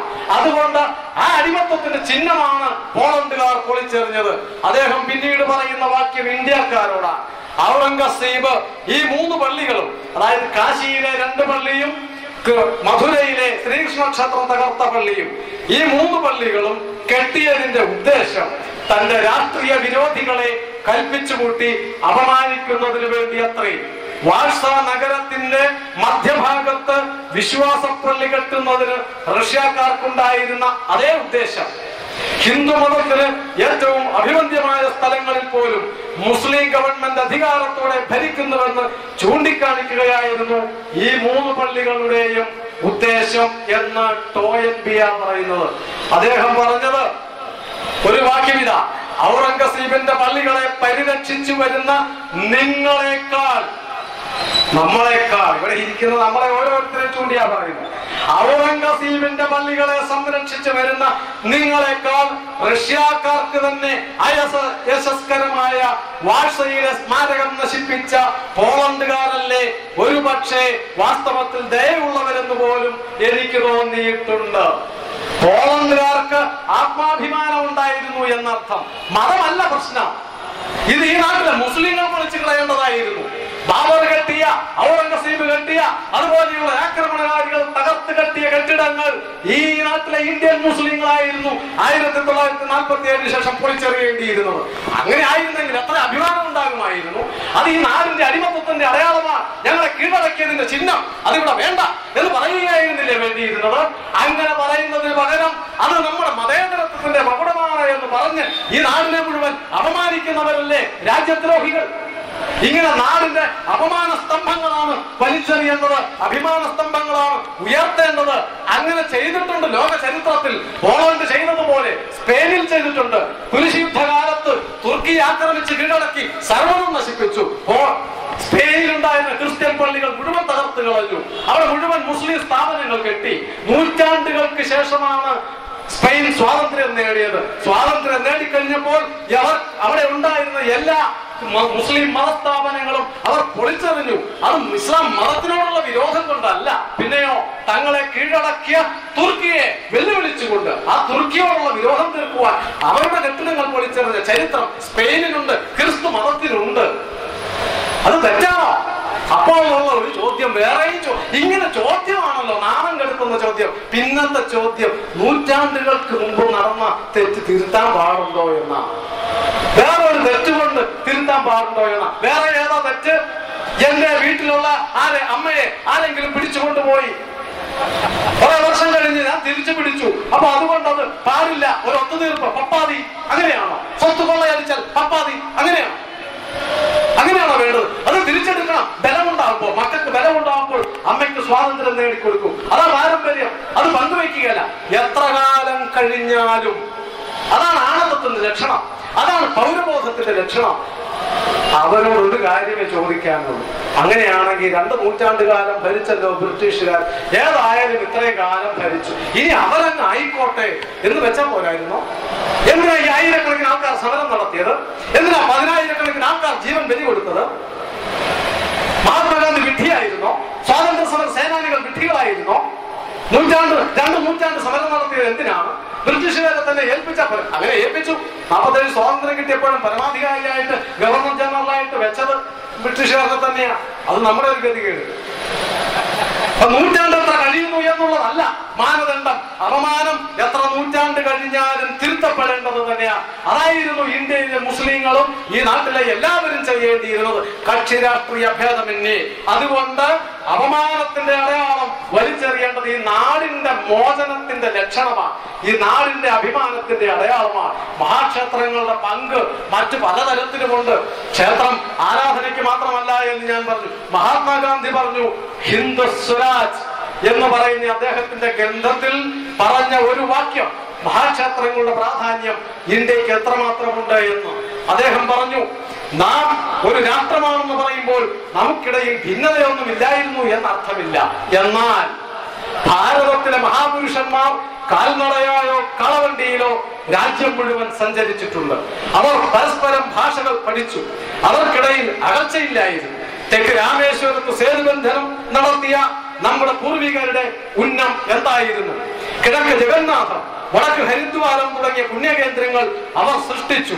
ദൈവത്തെ പൂജിക്കലാണ് ലക്ഷ്യമെങ്കിൽ അത് വീട്ടിൽ വെച്ചും ആകാമായിരുന്നു എന്ന് അവർക്കറിയാമായിരുന്നു. ആരാധനയ്ക്ക് മാത്രമല്ല മഹാക്ഷേത്രങ്ങൾ സ്ഥാപിച്ചത് എന്നർത്ഥം. ആരാധനയാണെങ്കിൽ അത് വീട്ടിൽ വെച്ചാകാമെന്ന് നമ്മുടെ പൂർവികന്മാർക്ക് അറിയാമായിരുന്നു. രാഷ്ട്രത്തിന്റെ നാനാഭാഗങ്ങളിലും അവർ തീർത്ഥാടന കേന്ദ്രങ്ങൾ ഉണ്ടാക്കി. ലോകത്തിൽ മറ്റൊരിടത്തും കാണാത്ത മട്ടിലുള്ള ഒരു ദേശീയ ബോധം അവർ ജനങ്ങളിൽ ജ്വലിപ്പിച്ചു. രണ്ട് ഇംഗ്ലീഷുകാർ തമ്മിലുള്ള ഐക്യം പോലെയല്ല നാം രണ്ട് ഭാരതീയർ തമ്മിലുള്ള ഒരുമ. പരിഷ്കൃതരും മാന്യരുമെന്ന് സ്വയം കരുതുന്ന എന്നെയും നിങ്ങളെയും പോലുള്ളവരാണ് ഇന്ത്യ പല രാഷ്ട്രമാണെന്ന് കരുതുന്നത് എന്ന് ഗാന്ധിജിയാ പറഞ്ഞത്. മഹാക്ഷേത്രങ്ങൾ സ്ഥാപിച്ചത് ഇന്ത്യയുടെ ഐക്യം കാത്തു സൂക്ഷിക്കുവാൻ, ഭാരതത്തിന്റെ അഖണ്ഡത നിലനിർത്തുവാൻ, പ്രാചീനമായ കാലം തൊട്ട് ഭാരതത്തെ ഏകീകരിപ്പിച്ച് നിർത്തുവാൻ തീർത്ഥാടനങ്ങളും മഹാക്ഷേത്രങ്ങളും ഉണ്ടാക്കിയത് ഭാരതത്തിന്റെ പൂർവികന്മാർ ബുദ്ധിപൂർവ്വം ചെയ്തതാണ്. അതിനാണ് മഹാക്ഷേത്രങ്ങൾ സ്ഥാപിച്ചത്, വെറും ആരാധനയ്ക്ക് മാത്രമല്ല എന്ന് ഗാന്ധിജി വിവേകാനന്ദ സ്വാമികളും പറഞ്ഞു. മഹാക്ഷേത്രങ്ങളെ നോക്കുക, ആയിരക്കണക്കിന് വർഷങ്ങളുടെ ചരിത്രം. നിങ്ങൾക്ക് ഗ്രന്ഥങ്ങളിൽ നിന്ന് കിട്ടാത്ത ചരിത്രം മഹാക്ഷേത്രങ്ങളിൽ നിന്ന് നിങ്ങൾക്ക് കിട്ടും. അനേകം നൂറ്റാണ്ടുകളുടെ ആക്രമണങ്ങളുടെ ചരിത്രം, അനേകം പുതുക്കലുകളുടെ ചരിത്രം, 100 ആക്രമണങ്ങളുടെയും ആ ആക്രമിച്ച് തിരിച്ചുപോയ അതിന്റെ അലയൊലി അവസാനിക്കുന്നതിന് മുൻപ് തന്നെ അവശിഷ്ടങ്ങളിൽ നിന്ന് 100 പുതുക്കലുകളുടെയും ചരിത്രം നിങ്ങൾക്ക് ഈ മഹാക്ഷേത്രങ്ങളിൽ നിന്ന് പഠിക്കാൻ കഴിയും എന്ന് വിവേകാനന്ദ സ്വാമികൾ പറഞ്ഞു. മഹാക്ഷേത്രം, അയോധ്യ പോലെയുള്ള മഹാക്ഷേത്രങ്ങൾ ഉണ്ടാക്കുന്നത് ഭാരതത്തിന്റെ ഏകീകരണത്തിന് വേണ്ടിയിട്ടാണ് എന്നർത്ഥം. ആ ഏകീകരണം രാമൻ ഏകീകരണത്തിന്റെ ശക്തിയാണ്. അതുകൊണ്ടാണ് രാമനും രാമസങ്കല്പവും ക്ഷേത്രവും നിലനിൽക്കണമെന്ന് പറഞ്ഞത്. ഭാരതത്തിനെ ഏകീകരിക്കുവാൻ രാമനെ പോലെ മറ്റൊരു ശക്തിയുണ്ടോ? ഭാരതത്തിനെ ഒന്നിപ്പിക്കുവാൻ ഭാരതത്തിന്റെ എവിടെയാ രാമന്റെ അടയാളമില്ലാത്തത്? ഭാരതത്തിൽ എവിടെ പോയാലും ഇവിടെയാ രാമൻ ഇരുന്നത്, ഇവിടെയാ സീത വിശ്രമിച്ചത്, ഇവിടെയാ ലവകുശന്മാർ സഞ്ചരിച്ചത്, കളിച്ചു വളർന്നത്. എല്ലായിടത്തും രാമന്റെ അടയാളമല്ലേ ഓരോ നാട്ടിലെ ഭാരതീയരും വിശ്വസിക്കുന്നു. ഇവിടെ രാമൻ വന്നു എന്ന്. അതല്ലേ ആയിരക്കണക്കിന് വർഷങ്ങളായി. കേരളത്തിൽ അങ്ങനെയില്ലേ? തിരുവനന്തപുരത്ത് നിന്ന് നിങ്ങൾ വടക്കോട്ട് സഞ്ചരിക്കുക, ചടയമംഗലം ഒരു സ്ഥലമാണ്. ഏതാണ് ഈ ചടയമംഗലം? ജടായു മംഗലം. അതാണ് സീതയെ കൊണ്ട് രാവണൻ പോയപ്പോൾ എതിരിട്ട് ചറകറ്റ് വീണ സ്ഥലം, ജടായു വീണ സ്ഥലം. അതാണ് ജടായു മംഗലം, പിന്നീട് ചടയമംഗലമായത്. അതിന് അവിടെ നിന്ന് വീണ്ടും വടക്കോട്ട് പോന്നാൽ ശബരിമല, ശബരി ആശ്രമം, അത് കേരളത്തിലല്ലേ. വീണ്ടും വടക്കോട്ട് പോയാൽ വയനാട്ടിൽ പോയാൽ, കേരളത്തിൽ എല്ലായിടത്തും ഉണ്ട്. വയനാട്ടിൽ അനേകം സ്ഥലങ്ങൾ. പുൽപ്പള്ളിയിൽ എത്തുന്നതിന് മുൻപ് ഒരു സ്ഥലം ആശ്രമം കൊല്ലി. ഏതാണ് ഈ ആശ്രമം? വാൽമീകി ആശ്രമം. ഇപ്പോഴും അവിടെ വിളക്ക് കത്തിക്കുന്നുണ്ട്. വാൽമീകിയുടെ ആശ്രമത്തിൽ ഞാൻ കണ്ടിട്ടുണ്ട് അവിടെ വാൽമീകി ആശ്രമം. അതിനപ്പുറത്തേക്ക് പോയെന്നാൽ സീതാ ലവകുശ ക്ഷേത്രം, പുൽപ്പള്ളി പട്ടണത്തിന്റെ നടുക്ക്. സീത മക്കളെയും കൊണ്ട് വളർന്നത് വാൽമീകിയുടെ ആശ്രമത്തിൽ. അവർക്ക് വേണ്ടി ക്ഷേത്രം കെട്ടിയിരിക്കുന്നു വയനാട്ടിൽ പുൽപ്പള്ളിയിൽ. ആ അമ്പലത്തിന്റെ തൊട്ടുനാണ് ജടയറ്റുകാവ്. ഏതാണ് ജട അറ്റുകാവ് എന്ന് പറയാൻ കാരണം, അവസാനം സീത ഭൂമിക്കടിയിലേക്ക് പോകുന്ന സന്ദർഭത്തിൽ ഭർത്താവായ രാമൻ, ഭരണാധികാരിയായ രാമനല്ല, ഭർത്താവായ രാമൻ, കാമുകനായ രാമൻ, അച്ഛനായ രാമൻ ഭാര്യയെ കയറി പിടിച്ചു. കിട്ടിയത് മുടിയിൽ. അത് വലിച്ചെറിഞ്ഞപ്പോൾ വീണ സ്ഥലം ജട അറ്റ് വീണ സ്ഥലം. അതാണ് ജടയറ്റുകാവ് എന്ന് അവർ വിശ്വസിക്കുന്നു. ഉള്ളതാണെങ്കിലും ഇല്ലാത്തതാണെങ്കിലും ഭാരതത്തിന്റെ മുക്കിലും മൂലയിലും രാമന്റെ സങ്കല്പം അലയടിക്കുകയാണ്. രാമൻ നായർ, രാമൻ ആശാരി, രാമൻ തണ്ടാൻ, രാമൻ നമ്പൂതിരി, രാമൻ ചോവോൻ, ഓരോന്നിലും രാമനല്ലേ. രാമസിംഹൻ, രാമപ്പ, രാമ അണ്ണ, രാം സിംഹൻ. വാലേ മാറുന്നുള്ളൂ, പേര് മാറുന്നില്ല. എല്ലായിടത്തും രാമനാണ് എന്നർത്ഥം. ഭാരതം മുഴുവൻ നിറഞ്ഞു നിൽക്കുന്ന ഈ രാമസങ്കല്പം അയോധ്യയിലെ മുസ്ലിങ്ങൾ, അയോധ്യയിലെ രാമക്ഷേത്രവുമായി അവിടുത്തെ മുസ്ലിങ്ങൾക്ക് മറ്റു ഒരു ബന്ധവുമില്ല. ക്ഷേത്രവുമായിട്ടാണ് അവർക്ക് ബന്ധമുണ്ടാവേണ്ടത്. രാമൻ നിറഞ്ഞു നിൽക്കുന്നു ഭാരതം മുഴുവൻ. രാമസങ്കല്പം നിറഞ്ഞു നിൽക്കുന്നു. ആ സങ്കല്പത്തിനെ അല്ലേ രാജ്യമല്ലേ വില വയ്ക്കേണ്ടത്? അവിടെ മുസ്ലിങ്ങൾക്ക് ഒരു ബന്ധവുമില്ല എന്നറിയാവുന്നതല്ലേ? പിന്നെ എന്തിനൊരു രാഷ്ട്രീയ വിഷയമാക്കി മാറ്റി ഈ നാട്ടിലെ ജനങ്ങളെ തമ്മിൽ തല്ലിക്കുന്നു? അതുകൊണ്ട് അവസാനമായി എനിക്കൊരൊറ്റ അഭ്യർത്ഥനയെ ഈ നാട്ടിലെ എല്ലാവരോടുമായിട്ടുള്ളൂ, വിശേഷിച്ച് മുസ്ലിങ്ങളോട്, ഇന്ത്യയിലെ മുസ്ലിങ്ങളോടും അഭ്യർത്ഥിക്കുവാനുള്ളത്. 85 കോടി ജനങ്ങളുടെ വികാരമാണ് രാമൻ. ആ ഹിന്ദുവിന്റെ വികാരത്തിന് ഒരു വിലയെങ്കിലും കൽപ്പിക്കണ്ടേ? ഭാരതത്തിലെ കോടാനുകോടി ഹിന്ദുക്കൾ അനേകായിരം വർഷങ്ങളായി വിശ്വസിച്ചു വരുന്ന വിശ്വാസത്തിന് വില കൽപ്പിക്കണ്ടേ? അവരുടെ വിശ്വാസത്തിന് ഒരു വിലയുമില്ലേ? ഈ കോടിക്കണക്കിന് ഹിന്ദുവിന്റെ വികാരത്തിന് ഒരു വിലയുമില്ലേ?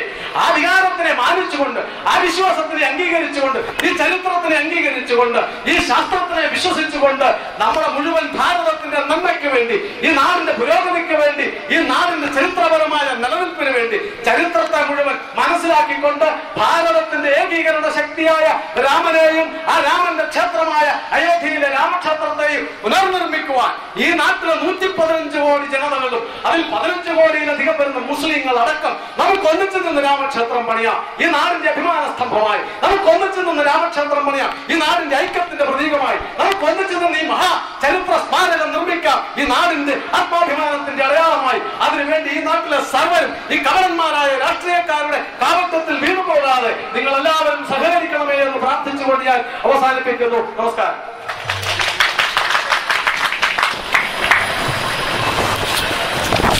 രേഖപ്പെടുത്തുവാനായി ഭാരതീയ വിചാരകേന്ദ്രം ജില്ലാ കമ്മിറ്റി അംഗം ശ്രീ ജി കെ പിള്ള സാറിനെ ക്ഷണിക്കുന്നു.